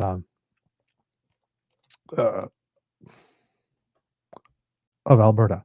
Now, Danielle Smith, being her usual helpful self, released a 9-minute video that I'm not going to subject you to. But where we have Scott Moe saying, I am bullish about the future of Canada, here we have disloyal, duplicitous, all the words, deadbeat Danny, doing her usual thing, injecting more poison into debate. So she's got this whole video here, but I'm just going to read her tweet rather, because I'm not going to show her the propaganda videos, because if we go by anything that has been put forward by the Alberta Next panel, we know that this is all crap. So, and of course, you can see her. You can see her here if you're watching the visual. Her with her usual sort of look that she's going to try and use her media training skills to make the most absurd things sound, but perfectly and totally reasonable. But they're not. But she writes, Canada has become economically weak and vulnerable to the whims of our largest export market, and Ottawa continues to dither. Compare and contrast with what Scott Moe was just saying. Parliament could do 3 things today that would immediately turn our economy around, create hundreds of thousands of jobs, and generate trillions in wealth for Canadians without spending a single tax dollar. 1, scrap oil and gas production cap. There is no production cap. Again, she keeps on talking about equalization, and she keeps on talking about production caps. These things do not exist. Alberta does not write transfer checks to any other province. And as we said yesterday, please show us a line item in the budget or a receipt for a bank transfer to any other province from Alberta. Show us. SCAP, oil and gas production cap. There is no production cap. There is an emissions cap. If you do what you do, or what you're supposed to do, to reduce carbon intensity. Remember when we were talking about that under Stephen Harper all the time? Reducing carbon intensity? If you do what you need to do to reduce carbon intensity, you can produce more. If you're not willing to lift a damn finger to reduce the intensity of carbon from your activities, well then yes, of course, there will be a production cap, but it's you who will have imposed it on yourself for being too lazy to do the damn work. Just do the damn work, and you will be able to produce more. Overhaul no new pipelines law. There is no new pipelines law. In fact, there has been a pipeline, although a small one, built under that law specifically. And again, we have a pipeline to Tidewater for both LNG and oil because of the Liberal government, not a conservative one. I don't know what she's talking about. And eliminate the tanker ban. There is no tanker ban. We have tankers that have just started moving from Kitimat. Now, the higher point in Prince Rupert area, I think, where she wants that other LNG pipeline, there is some issues with tankers there, given the navigation route and the potential for environmental disaster. But there is no overall tanker ban. The three things that she says exist do not exist. And these are the same things that she has been yammering on again and again and again and again. And it's the same things that Pierre Poilievre is yammering on again and again and again. Pierre Poilievre's policy and Danielle's policy are one and the same. She is basically writing Pierre Poilievre's policy now. She continues, the national economic self-sabotage has to stop. Canadian deserves leaders in Ottawa with the courage to unleash our full potential, restore prosperity, and make our country strong again. We can do this. So I am taking this as a confession that Danielle Smith is nowhere near finding that proponent that she promised us she would have in a matter of weeks, and is now trying to find a way to blame this on Mark Carney. Well, gee, I would have found you a proponent, but you didn't eliminate these three laws. You didn't do that, so I can't find you one. It's your fault. This is what she's setting up the stage for. She doesn't have a proponent because she herself is fueling economic instability in the province, and investment dollars do not want to go to unstable jurisdictions. And she is leading the most unstable jurisdiction in all of Canada. And she is showing no signs of wanting to bring stability to it. She is still fighting Ottawa more than she is fighting the United States. And until she stops that, she is not going to find a proponent. Nobody is going to invest in that pipeline that she wants if they are not certain that that pipeline, once it is built, is going to exist in the country of Canada. It is not going to happen. She needs to change.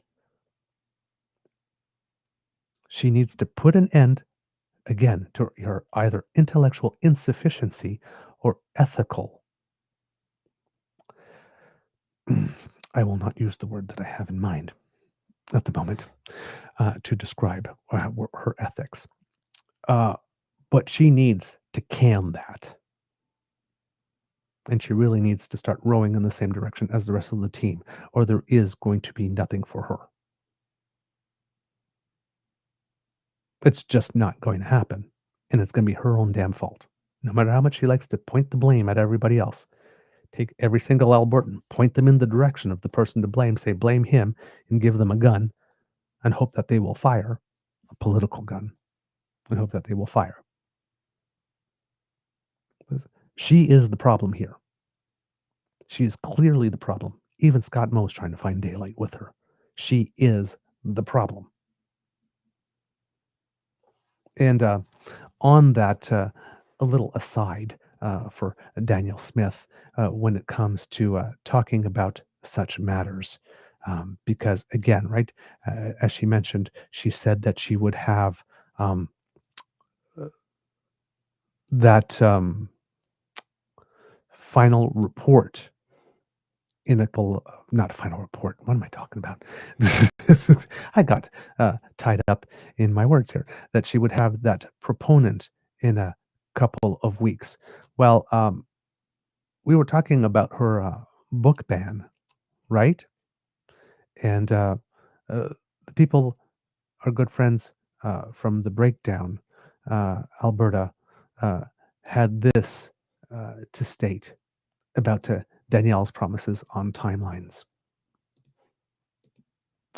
Remember on Tuesday when Danielle Smith said rewriting her book ban would only take a couple of hours? Looks at watch in Thursday.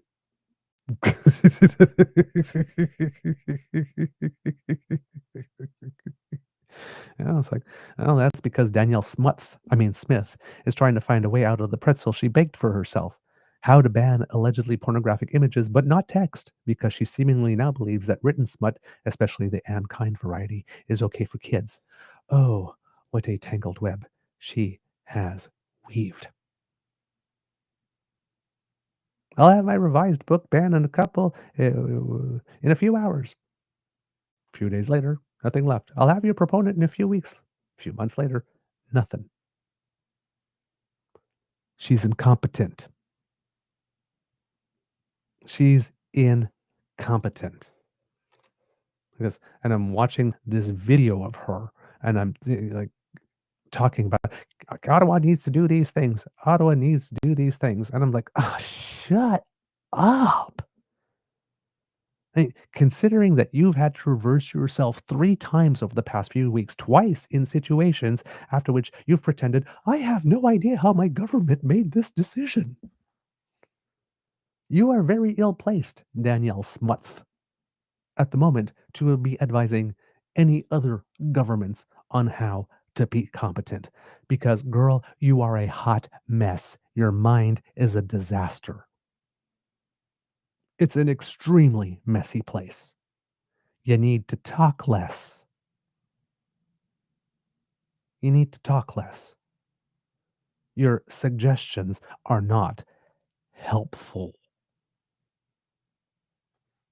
I am so over her. Ugh. Sticks.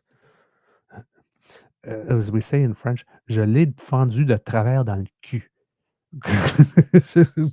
Which I think the English version of that might be she's stuck in my craw. But the French version is a little more salty than that. Oh boy, I tell you. So we have all of that going on. Now, interesting development on trade yesterday. The Project 2025 guy that was supposed to come to the retreat to speak to the liberals there. And, I don't know specifically what they were going to talk about because that wasn't made public. But it seems that, we got stood up. Yeah. 18 hours ago, according to both the Toronto Star and CTV News, also in the National Post, but we won't read them. Thank you very much, because, U.S. hedge fund, and sometimes things are a little biased in the manner that they are treated and written.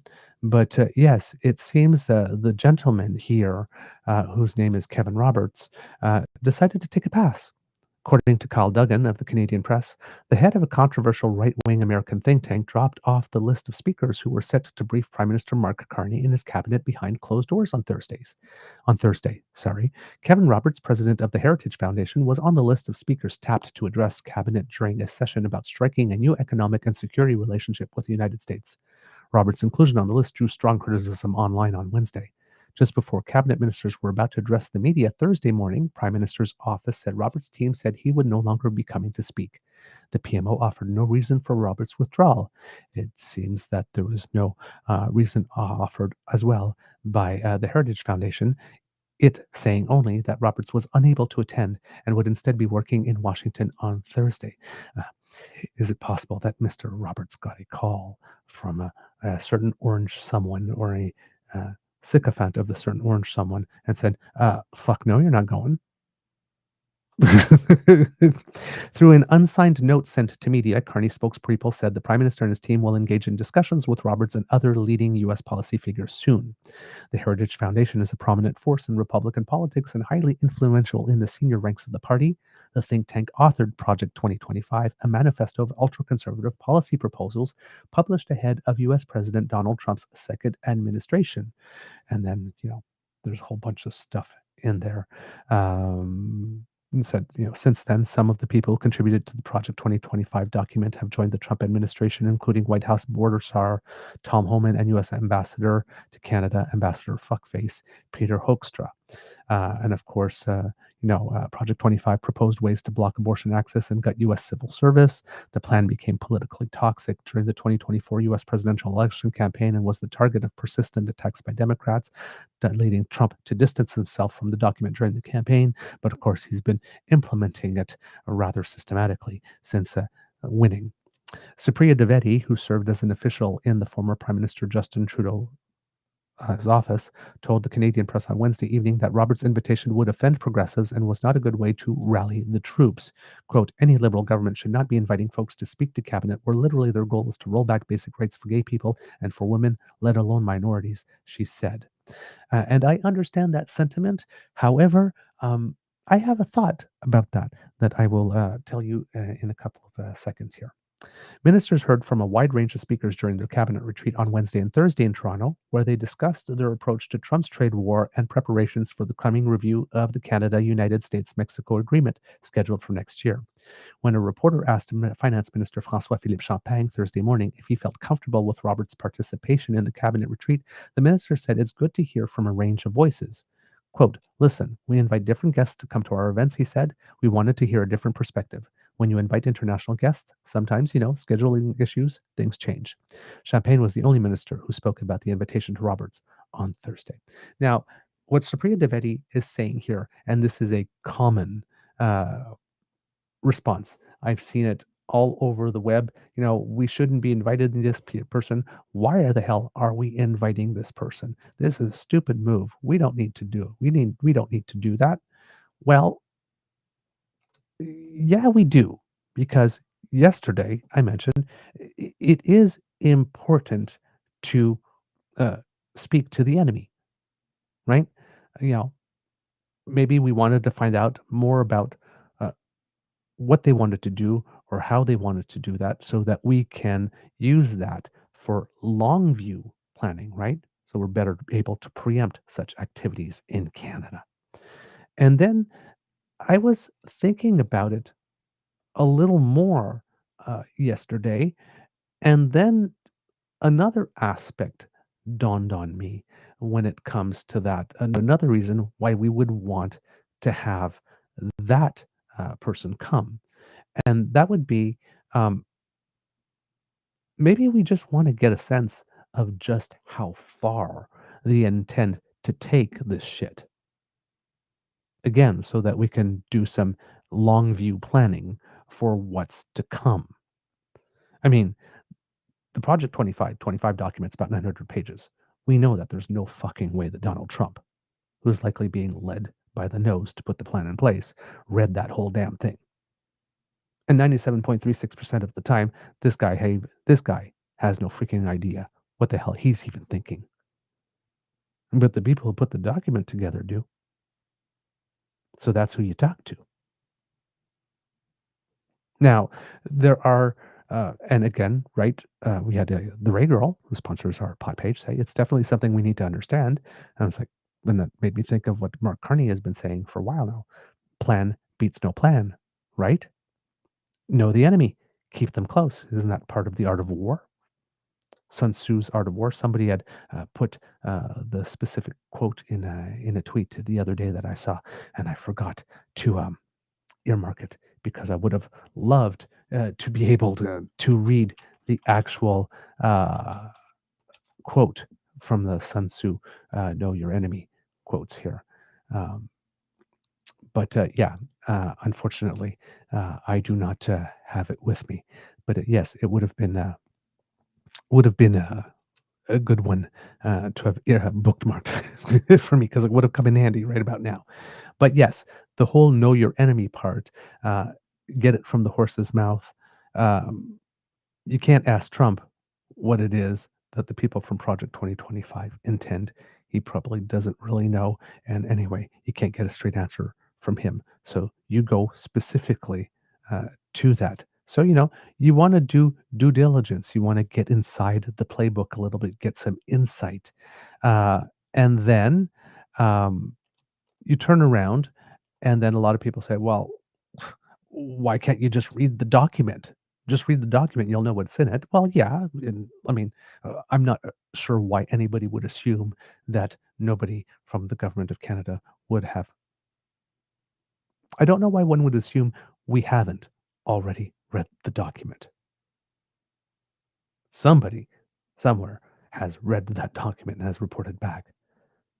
So, yes, you can read the document, but as any of us have noticed by trying to interact by text or email, right? The written word is limited. You can only get so much out of it, right?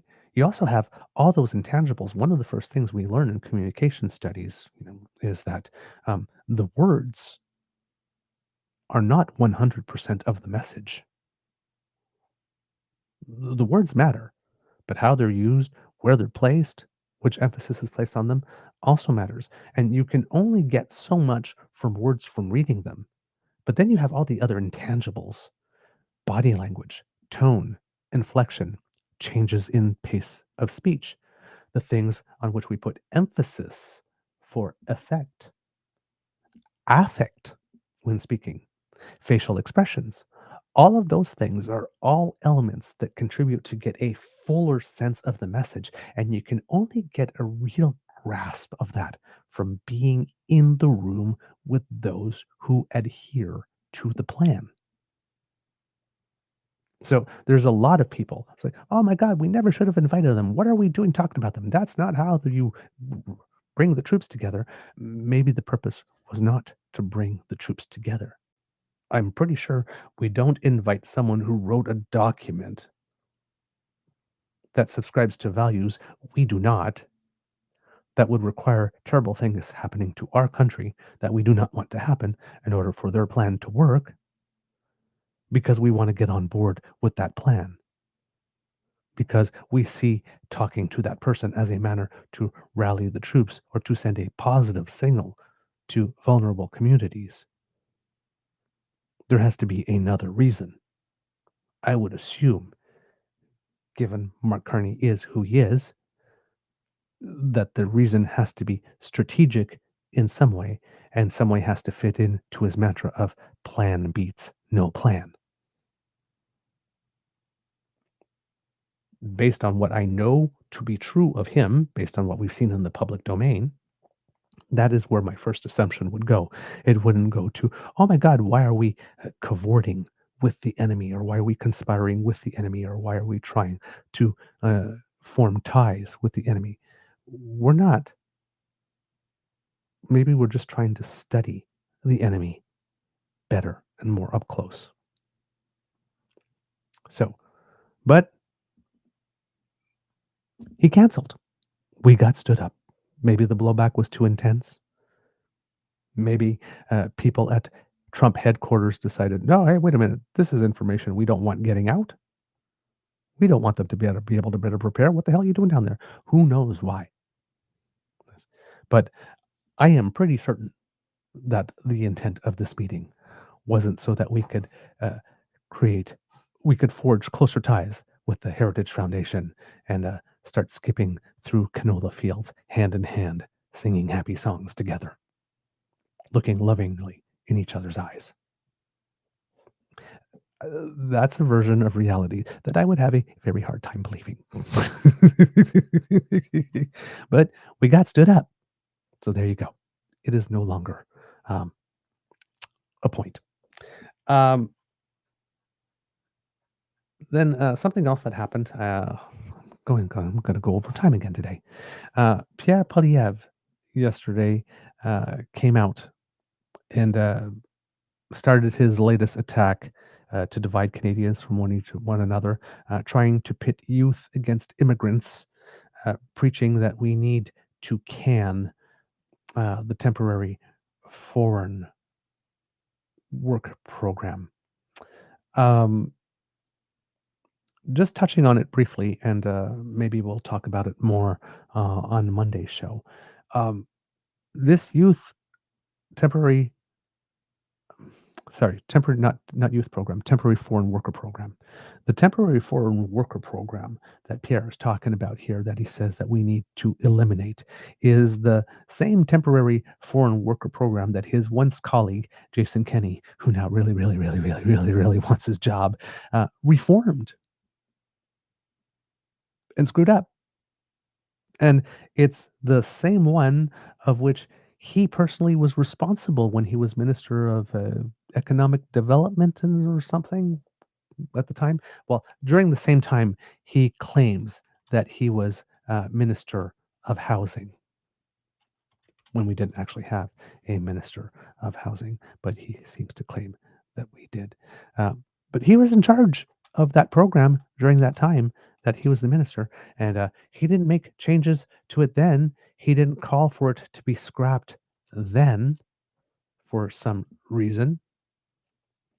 Not sure why that is the case.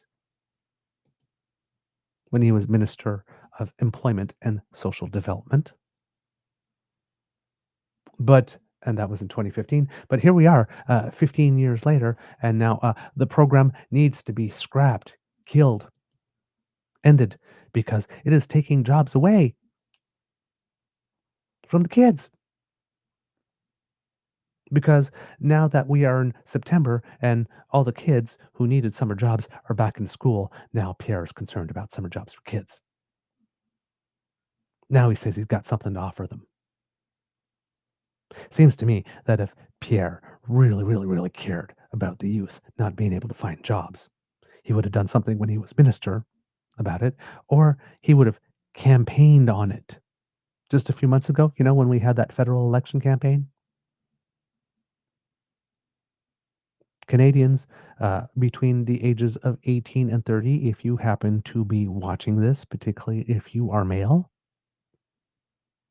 I'm not sure how many viewers we have in that category, but if you happen to be watching, if Pierre had anything for you when it comes to jobs for you, he would have campaigned on them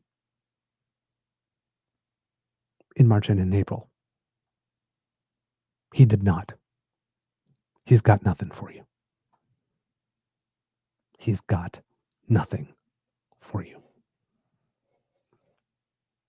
And on Power and Politics yesterday, there was an interview with Fabien Lange, an economics professor at McGill University, and he told Power and Politics that it's, quote, not plausible that the current spike in youth unemployment would be caused by an increase in temporary foreign workers. So Pierre is blaming blaming immigrants for the bad deal that Canadian youth is getting when it doesn't really have anything to do with immigrants at all. So, Pierre going to the places he loves best in order to be disingenuous. And like I said, hopefully I'll be able to present that interview to you next week so you can look at it. But just shamelessly trying to pit young Canadians against immigrants here with his announcement, and that's going nowhere. However, there is some support for the idea of some type of reform to the foreign worker program that is supported by British Columbia Premier David Eby, who said that the temporary foreign worker program, he said, either should be cancelled or significantly reformed. So this is very interesting that Pierre Poilievre is getting some support from an NDP premier on this. Eby said Thursday that one reason the province is facing significant fiscal headwinds is because of very high unemployment rates among young people, which he linked to both the temporary foreign worker program and the international student program. Quote, "We can't have an immigration system that outpaces our ability to build schools and housing, and we can't have an immigration program that results in high unemployment," Eby said Thursday, after making an unrelated announcement at a school in Surrey, British Columbia. His remarks came a day after similar comments from Conservative leader Pierre Poilievre, who blamed the program for an employment crisis among young Canadians and called for it to be scrapped. The Premier said BC was willing, quote, "to convene provinces that are interested in this issue to have a serious grown-up conversation about immigration in Canada and its impact on critical infrastructure such as housing and schools." Employment and Social Development Canada says the temporary foreign worker program allows Canadian employers to hire foreign workers to fill temporary jobs when qualified Canadians are not available. The Canadian Federation of Independent Business said the calls to scrap the program are deeply misguided, and instead of putting Canadians in jobs, they could put the jobs of Canadians at risk. So here we have the Canadian Federation of Independent Business taking a position that is opposite to that of the Conservative Party of Canada, if you can digest that for a second. Again, the times are making for very interesting bedfellows. Ryan Mitten, the Federation's Director of Legislative Affairs for BC, said in a statement that the temporary foreign worker program was, quote, "the last resort that keeps the doors open for many small businesses in the province, especially in rural and remote areas. Quote, "without the program, many BC restaurants, farms, and care providers would shut down, which would displace Canadian workers as well," Mitten said. And in Pierre's announcement, of course, he made an exception for agricultural workers, though.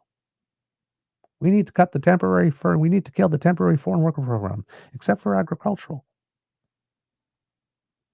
It's not true that there's no Canadians that will take these jobs, except for the agricultural ones. Kids don't want to pick fruit or vegetables.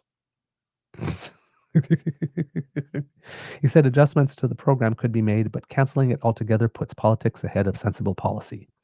BC's youth unemployment rate for people aged 15 to 24 was 12.1% in July, below the Canadian rate of 14.6%, Statistics Canada figures show. A 2024 report by Food Banks BC, which represents more than 100 food relief organizations in the province, found a, quote, "significant increase in the number of immigrant or refugee clients to the food banks, as well as women and those in racialized communities." The report said 26% of food bank users identified as immigrants or refugees, with the figure rising to 39% in the Vancouver coastal region. The report did not identify whether users were temporary foreign workers. Poilievre said Wednesday that cancellation of the temporary foreign worker program should include exceptions for difficult to fill agricultural jobs, as I just mentioned, while Eby said that the government must address, quote, "these concerns of farmers and others that legitimately need temporary labor." He called it, quote, "a very timely issue for the federal government to consider."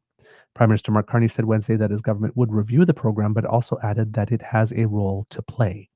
Eby said Carney's government has taken, quote, "some good steps to rein in the excesses of the program, but Ottawa needs to do more." Statistics Canada said that there were 356,000 temporary foreign workers in Canada in 2001, rising to 845,000 in 2021. Canada set a target to admit 82,000 new temporary foreign workers this year. And you might have seen Melissa Landsman on the news complaining about the number of permits that were issued. And she said that's not decreasing. You have to remember, though, in that number, it's not only new ones, but people that are here who are having their permits renewed. So when she breaks out a huge big number, this is not an influx of new people. The overwhelming majority of that number are people that are already here that have had their permit extended. Conservative Party of BC leader John Rustad said sectors like agriculture and tourist destinations like Whistler are in desperate need of temporary foreign workers. Quote, "however, it is clear in my mind that the immigration system is broken and has been broken for a number of years by Ottawa." And you ought to notice that all they can say is that the immigration system is broken, but they can't say why and they can't say how.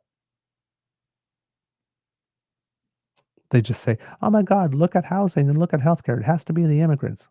Look at the unemployment number. It has to be the immigrants." But they don't say how or why the immigrants affect these numbers.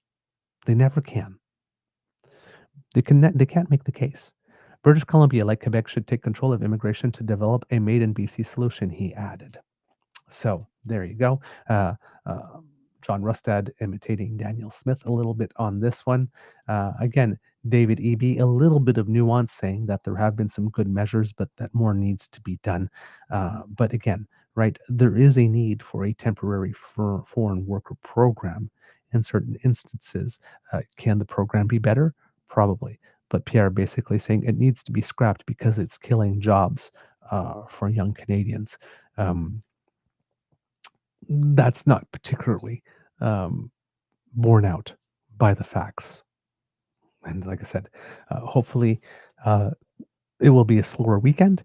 And when we do Monday's show, I will have time to present that interview with that professor from McGill University, Fabienne Lange, to get a little more news as to why it is that a little more information as to why it is that Pierre is saying what Pierre is saying or how he is framing it is a little disingenuous. But that is not to say that the situation of youth unemployment isn't serious, because it very much is. To a round of global news here. Canada's youth unemployment crisis is worse than it looks, and teens are the hardest hit, a new report by Desjardins says, noting that it is now at a level normally seen, quote, during a recession. The report says Canada youth employment has worsened since 2022, with overall youth unemployment rising from 10% in 2022 to 14% in mid-2025. Nearly 1 in 5 Canadian teens want to work but cannot find any jobs, the report noted. It added that young adults aged 20 to 24 also saw a mild increase in unemployment over the 3-year period from 9% to 11%. Quote, despite the relative resilience of Canadian labor market in the face of trade war uncertainty, the youth unemployment rate has spiked. The increase has been particularly pronounced among Canada's youngest workers, the report by Desjardins economists Carrie Norman and Randall Bartlett said. While youth unemployment has traditionally been higher than unemployment among core-aged workers aged 25 to 54, the gap seems to be widening. Quote, the youth unemployment rate has risen much faster than the unemployment rate for older age cohorts and is now at a level more commonly seen during a recession, the report read. Rapidly rising youth unemployment is usually a sign of economic turbulence, including recessions or economic downturns, the report added. Quote, looking back over the past half century, we see that each of the previous upticks in Canada's youth unemployment rate corresponded with a recession. It said, adding, however, that the current uptick is unusual since Canada has not been in a recession. And the sharp rise in Canada's population of young temporary residents since the pandemic has played a role in Canada's youngest workers not finding work, the report said. However, it also pointed to other factors such as the rise of the gig economy and slowing investment in Canada owing to the trade war with the United States. Quote, precarious employment, including contract and gig work, has taken on an increasing role in the youth labor market, the report said. According to Statistics Canada, more than 40% of self-employed youth are gig workers, as compared with 26% of self-employed core-aged workers. Quote, when we look at several major gig platforms in Canada, when we look at several major gig platforms in Canada, we see that minimum age requirements prevent most teens from qualifying for this type of work. Retail remains the largest source of youth employment, although its dominance is declining. In 2022, the retail sector accounted for 30% of youth employment. By mid-2025, it was less than 25%. So that's youth employment is an issue that definitely needs to be addressed. Would scrapping the temporary foreign worker program do it? Probably not. All right, kids and cubs, that's the end of this episode of the Daily Beaver Morning Show. We hope that you loved listening to us, because we love making this for you. Remember, sharing is caring and word of mouth is priceless. So please tell your peeps and poops all about us. We really appreciate it when you do, especially when you include a little word of your own, saying what it is about the show that you liked, or how or why it is that it resonated with you. Now, if you would like us to help you, kids and cubs, we can do that, because sometimes you are on the go and you don't have time to watch our video cast, but you still need to get things done and you still want to remain informed. Well, we can help with that, thanks to the generous contribution of the Ray Girl, who has sponsored our pod page. That's podpage.com/the-true-north-eager-beaver, with a hyphen between each one of those words. Or you can scan this QR code there.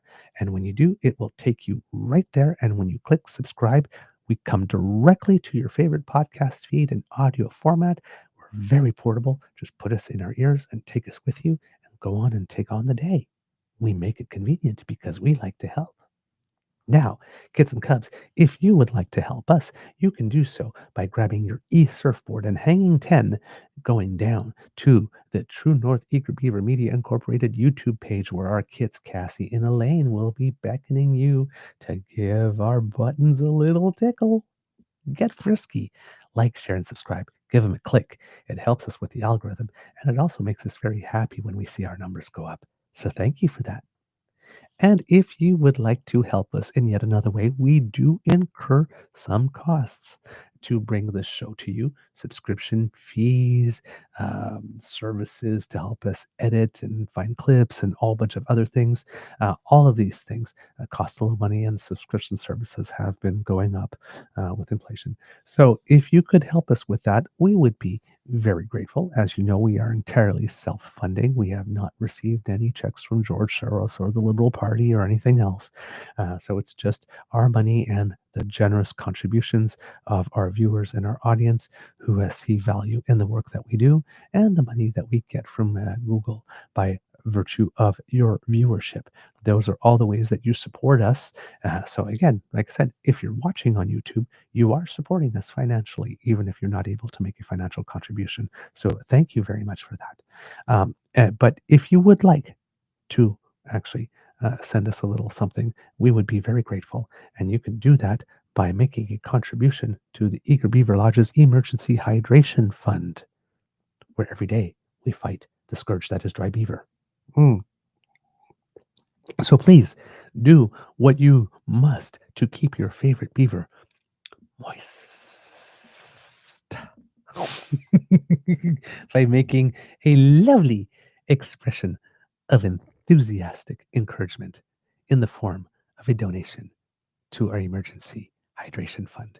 That QR code that appeared will bring you there, or you can go to coffeeko-fi.com/eagerbeaver, all in one word, to make your contribution. Sorry, there, my nose was itchy. And of course, all contributions are greatly appreciated, and they make you 17.8 more percent.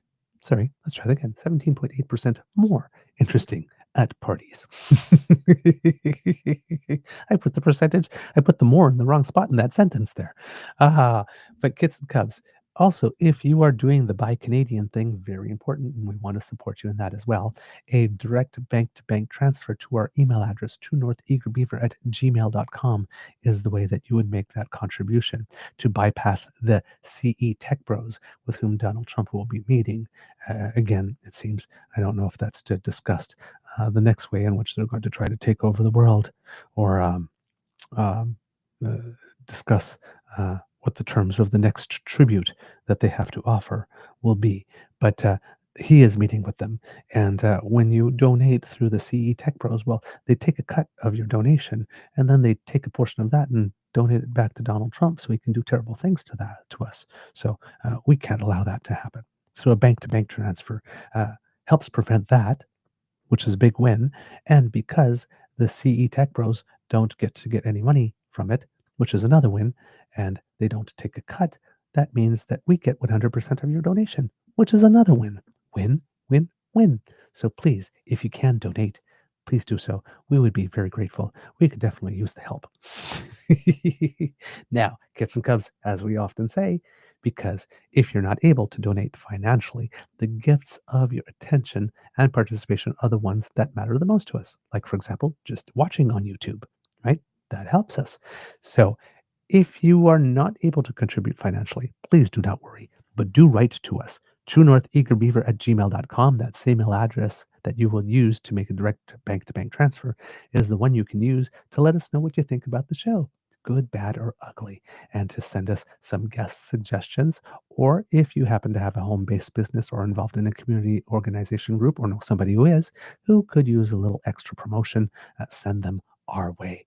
And we have wonderful advertising rates, something for absolutely every budget. Even if all you have is just like $35 for 1 month to promote something at one specific time, we can find something that we can do to help you get the word out to a larger audience. So, if you got a little something on Etsy, or if you're, and you would like people to buy them and let know about it, or, anything like that of the sort, let us know. You have a bookkeeping service and you could use clients from other parts of Canada, expand your reach. Let us know, because we have a community of very engaged citizens who are very eager to buy Canadian and that are very informed, and would certainly be very happy to do business with people who would be willing to do business with their favorite grizzly and beaver. So we appreciate all of your help and your suggestions. They do mean the world to us. Kids and cubs, because democracy is something that you do. Yes, do the I just said do again. Ugh. Forever I gotta stop saying that. Forever-Canadian.ca. Go there so that you can pledge, sign up to become a canvasser, volunteer, pledge some money to the organization to help it with the work that it is doing, and also pledge to sign the petition. And of course, find out where your pop-up petition signing spot, and maybe even your permanent petition signing spot might be, because you have to go there physically. Your signature needs to be witnessed for that to happen. But let's help get to that question about keeping Alberta in Canada on the ballot for Citizens Initiative here in Wild Rose Country. But in addition to forever-Canadian.ca and the fact that you've got provincial elections coming up in Newfoundland and Labrador and territorial elections in Yukon, as you know, the wildfire situation, particularly in Newfoundland and Labrador, has been pretty hairy, I would say.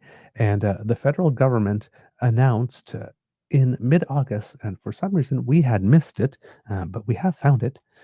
So we will tell you on August 21st, has announced that there will be a matching program for donations to Newfoundland and Labrador. So there's now a Newfoundland and Labrador appeal to help those affected by the wildfires that has been coordinated by the Red Cross. So this was August 21st. Today, the Government of Canada announced that it will match every dollar donated to the Canadian Red Cross 2025 Newfoundland and Labrador Wildfires Appeal to support wildfire disaster relief efforts across Newfoundland and Labrador. Through this initiative, the federal government will match donations Canadians and corporations make to the appeal. This means every dollar donated will become $2 for those affected by the wildfires. Donation matching will be open for 30 days, retroactive to when the appeal first opened on August 14th. So this keeps going till September 14th. So we're a little late bringing this to you, given that we're September 5th, but there are 9 more days if you would like to help your brothers and sisters in Newfoundland and Labrador with this wildfire appeal, and to be able to double your contribution by having it matched. The funds raised will be used to assist relief efforts in response to those impacted by the wildfires in Newfoundland and Labrador, including those who have evacuated their homes, or for those who say it the other way, Labrador and the other place. Thousands of people have been displaced as wildfires continue to threaten communities across the province. The funds raised will be used to provide disaster relief to residents most directly impacted in the affected areas. On August 20th, the request for federal assistance for Newfoundland and Labrador was extended until August 29th. The Canadian Armed Forces and the Canadian Coast Guard will continue to provide assistance to the province as it continues to deal with the impacts of current wildfires. The Government of Canada is committed to doing everything it can to support all those affected. Canadians wishing to make a financial donation to help those impacted by wildfires in Newfoundland and Labrador can do so online at www.redcross.ca or by calling 1-800-418-1111.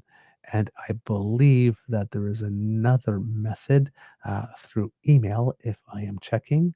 And I'm going to go check my notes to see if that is there. And yes, we care at redcross.ca is the email address you can use to do that.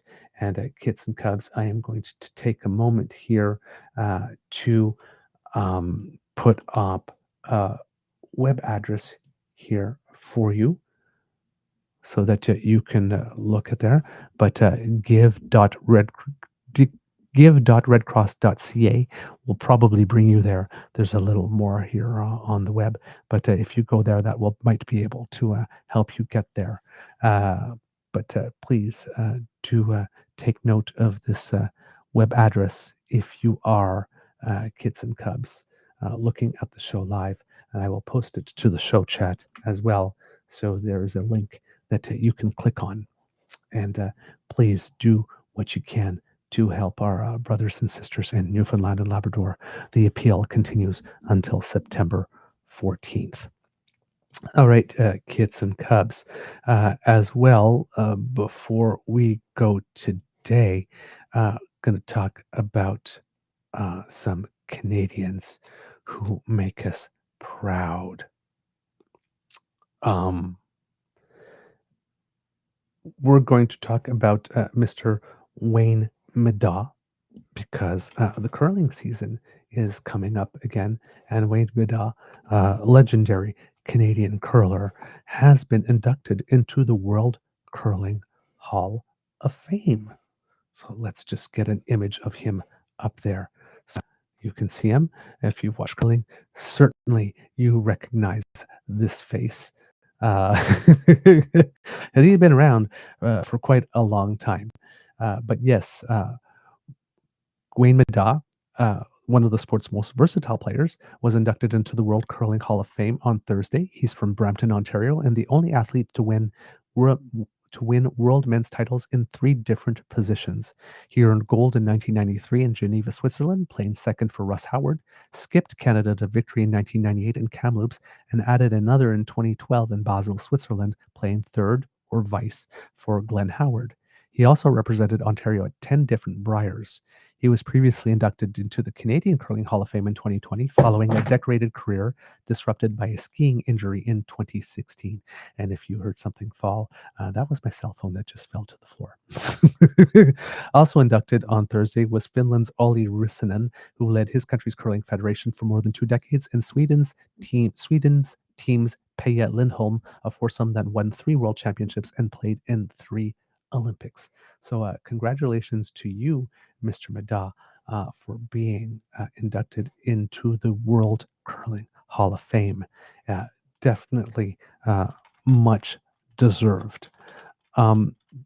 Also in Canadians that make us proud, but unfortunately are no longer with us. Oscar-nominated actor Graham Greene has passed away at the age of 73, according to CBC. Oscar-nominated actor Graham Greene died Monday in Stratford, Ontario at the age of 73. His manager confirmed to CBC News, quote, "It is with deep sadness we announce the peaceful passing of award-winning legendary Canadian actor Graham Greene," Jerry Jordan said. The Oneida actor from the Six Nations Reserve in Ontario was best known for film roles such as Kicking Bird, a Sioux medicine man in 1990's Dances with Wolves, which earned him an Oscar nomination as Best Supporting Actor. He was also in The Green Mile with Tom Hanks in 1999 and The Twilight Saga: New Moon in 2009. On television, he had roles in Northern Exposure in the 1990s and more recently as a guest star in Reservation Dogs and The Last of Us. He told CBC Q's Tom Power earlier this year that he got his first acting opportunity when he was working as a roadie and someone asked him if he had ever considered acting. Even though he said he knew nothing about the theater or even what a script looked like, he said he gave it a try, and he loved it. Quote, "I changed into the costume and they put me in the shade in a nice chair," he said.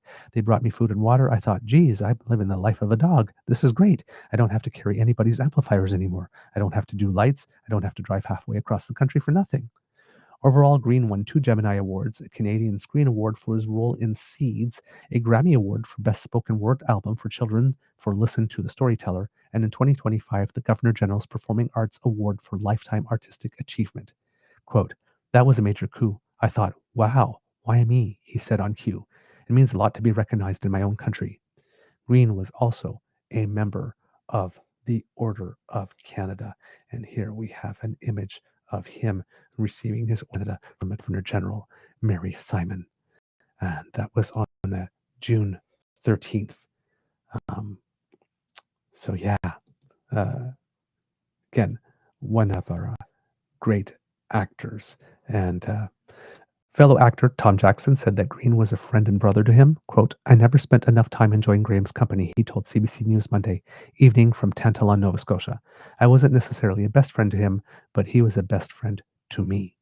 Jackson co-starred with Greene in the TV movie Medicine River and in the TV series Spirit Bay. He said Greene did whatever it took to be in show business, and he would run sound, build sets, be stage manager, believing that to be into show business, you had to be the business. And he was. He was an epitome of the business, Jackson said. "It's an honor to be able to speak about Graham."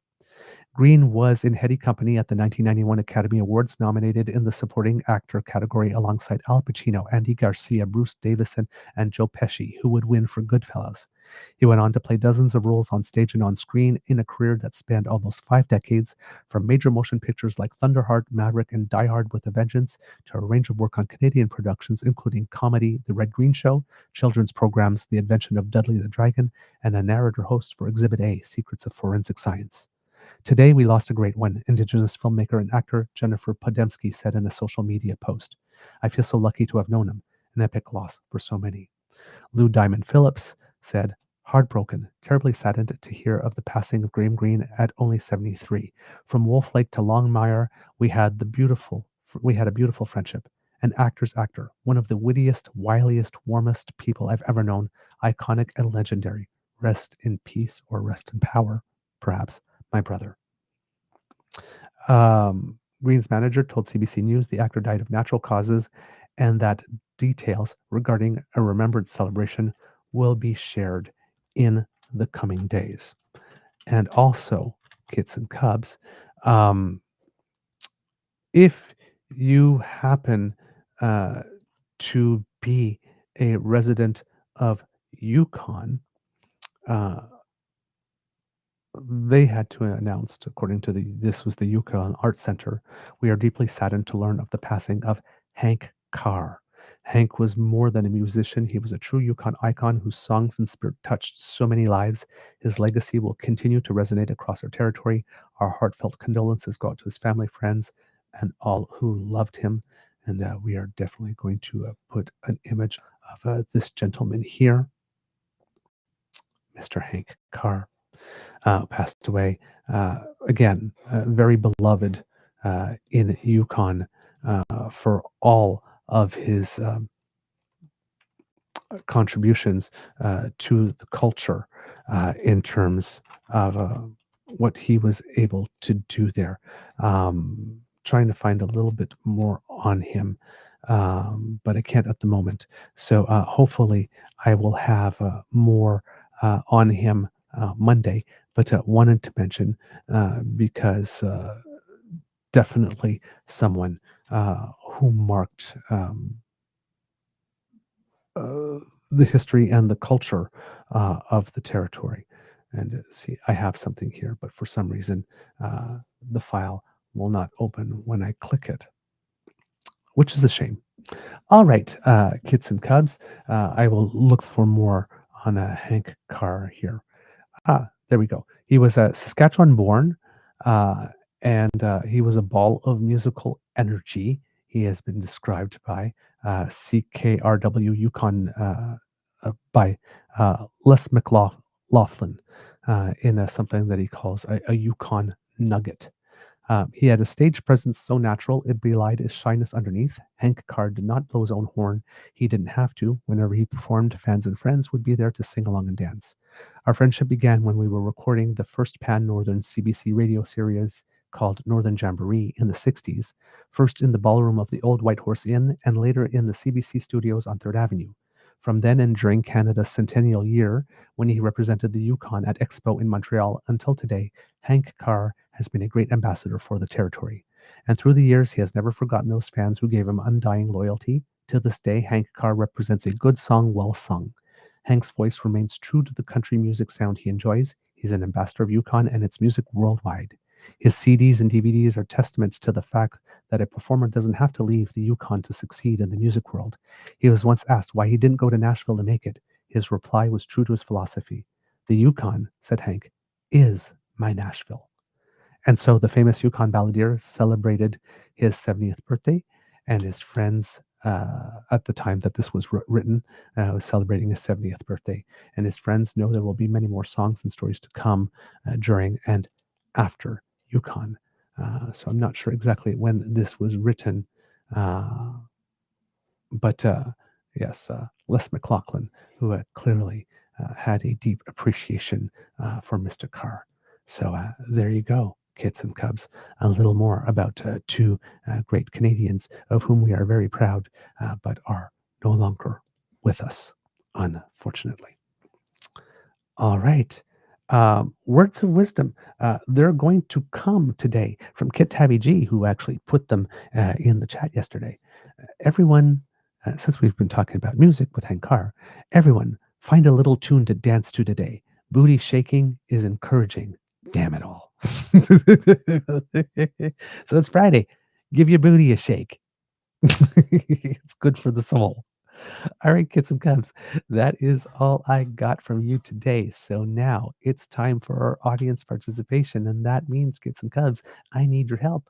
I need you from wherever you are to say, Mr. Beaver, please cue the cock on the count of 3. 1, 2, 3. Oh, I hear you. I hear you. Yes. And I hear, in honor of Mr. Greene, some drumming, and in honor of Mr. Carr, sorry, a little bit of a country twang in there. Had a little hiccup as I was saying that. So, kids and cubs, I must oblige because you guys did that so well. Here you go. You are listening to a True North Eager Beaver Media Incorporated podcast. The True North Eager Beaver podcasts are proudly brought to you by our founding sponsors, the Misfit Mysteries from Corvid Moon Publishing, your source for science fiction, fantasy, and cozy mysteries featuring a broad diversity of characters, CanadianTarot.com, their uniquely Canadian online eclectic tarot community, and the Peppermaster, hot pepper sauces made from farm-fresh ingredients to thrill your taste buds and expand your mind. We are grateful to the Crier Media Network for its support, Pete Jarvis for our artwork, and Paul Joseph Something for our opening and closing sequence music.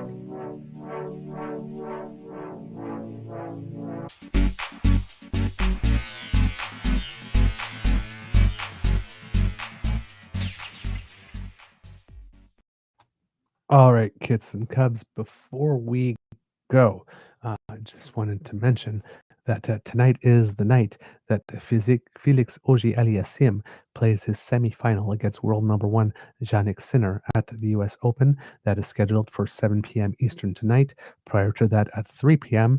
In the afternoon, Novak Djokovic will be playing Carlos Alcaraz. And today at noon will be the final of the U.S. women's doubles with Katarina Siniakova and Taylor Townsend, first of Czech Republic and second of the United States, facing Canadian Gabriela Dabrowski of Canada and Eric Roughliff, her partner, who represents New Zealand but has some Canadian connections as well. She used to play for Canada for a time. Will be playing in the final, and Dabrowski and Roughliff will be going for their second Grand Slam doubles title together as a team.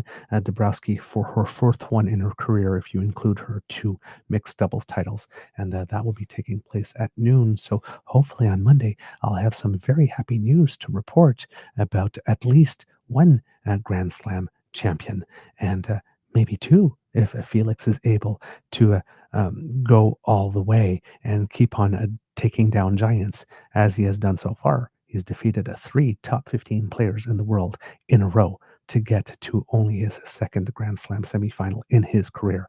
So wishing both of them the best of luck, and hopefully you will have time to do the patriotic duty and sit in front of your TV and scream and yell as if they can hear you. And as if we could actually affect the outcome. Also, before we go, since we had been talking about jobs data about 20 minutes ago, and thank you, Kit Uncover, for bringing it to our attention in the chat, there are some job numbers that have come in, and according to CBC News, Canadian economy bled 60,000 jobs in August as unemployment rate hits its lowest since the pandemic days, and the unemployment rate has risen to the 7.1% that I mentioned earlier, which seemed to be the number at which many economists claimed that that number would peak. It's the highest, nearly the highest rate since 2016, and after the unemployment rate held steady in July at 6.9%, it increased again last month, making it the highest unemployment rate has been, excluding pandemic highs, since May 2016. Not sure why in two subsequent paragraphs they actually mentioned the same thing over again. The unemployment rate has been rising consistently this year, down from 6.6% in January. The figures are more dire than some economists had predicted. A Reuters poll ahead of the release predicted a gain of 10,000 jobs and the unemployment rate to rise to 7%. Of the jobs lost, Statistics Canada say most, some 66,000, were part-time ones, while there was little change in the number of full-time jobs. So at least there is that. We will show you the graph here. There it is. 2023, where it was 5.1% and got down to 5% on March of 2023, and then has been increasing steadily since March of 2023 to now 7.1%. Most of the jobs were among Canadian workers between 25, most of the jobs lost, were also among workers between 25 to 54 years old. So that would be the main cohort and not necessarily youth in this case. Employment also fell across a number of industries, including some hit by tariffs. In particular, the scientific and technical services sector lost 26,000 jobs, while transportation and warehousing dropped 23,000 and manufacturing bled 19,000. Construction, on the other hand, made gains, adding 17,000 new roles, so thus confirming, seems that that continues what we were reading earlier about construction increasing by 1.5% in the previous. It would seem that having to add 17,000 new roles in construction would probably be a sign that it continued to grow in August. This comes after the economy lost a total of 41,000 jobs last month. BMO chief economist Douglas Porter says that plainly today's news is not good. Quote, suffice it to say that this was worse than expected and arguably the weakest jobs report since the pandemic days. He says the losses in tariff-exposed sectors show the impact of the trade war. He says the weaker report could open the door to rate cuts by the Bank of Canada later this month, though with inflation remaining high, that factor hasn't given them the all clear. So again, another piece of data that increases the odds that the Bank of Canada could lower rates, but of course the inflation rate is probably going to be the one that matters most, because even though it is still below 2.2%, the inflation rate, as we mentioned, for very core essentials such as housing and food is above that. In fact, I think the overall inflation rate was 1.7%, but for food it was 3.3%, so nearly double that, which high inflation rates, yes. So whatever the inflation rate is going to be, whether it goes higher or it goes low, can affect the Bank of Canada's decision. If inflation were to weaken, that could possibly give the Bank of Canada some impetus to want to stimulate the economy. Is it weaken or? See, I can't remember now anymore. I'm kind of lost in my thoughts. So just forget that last sentence I said. I never said it. And that's what happens when the show gets a little long. I sometimes get a little bungled up in my head. But we'll wait. We'll just end it by saying we'll wait for the inflation data to get us a better sense on whether or not there will be a rate cut. But it seems that all the data so far seems to be pointing to increasing chances of a rate cut. But the only thing there would be inflation, given that it is relatively high for the core elements there. All right, kids and cubs, that's all I got for you. And again, a little longer than expected, but there's just so much damn news lately. Hopefully on Monday, we'll be able to have a regular length show, because talking this much makes it such that when I'm done the show, I don't really want to say anything for the rest of the day, to be totally honest. I feel that I talk too much. All right, kids and cubs, have a wonderful weekend. Thank you so much for joining me today and for joining us this week. And have lots of fun with your friends and family, or just take some downtime for yourself. And hopefully we will see each other together on Monday, refreshed and happy and rejuvenated and ready to take on a new week. All right. And with that, like magic, I am gone. Amour et bisous. Bye.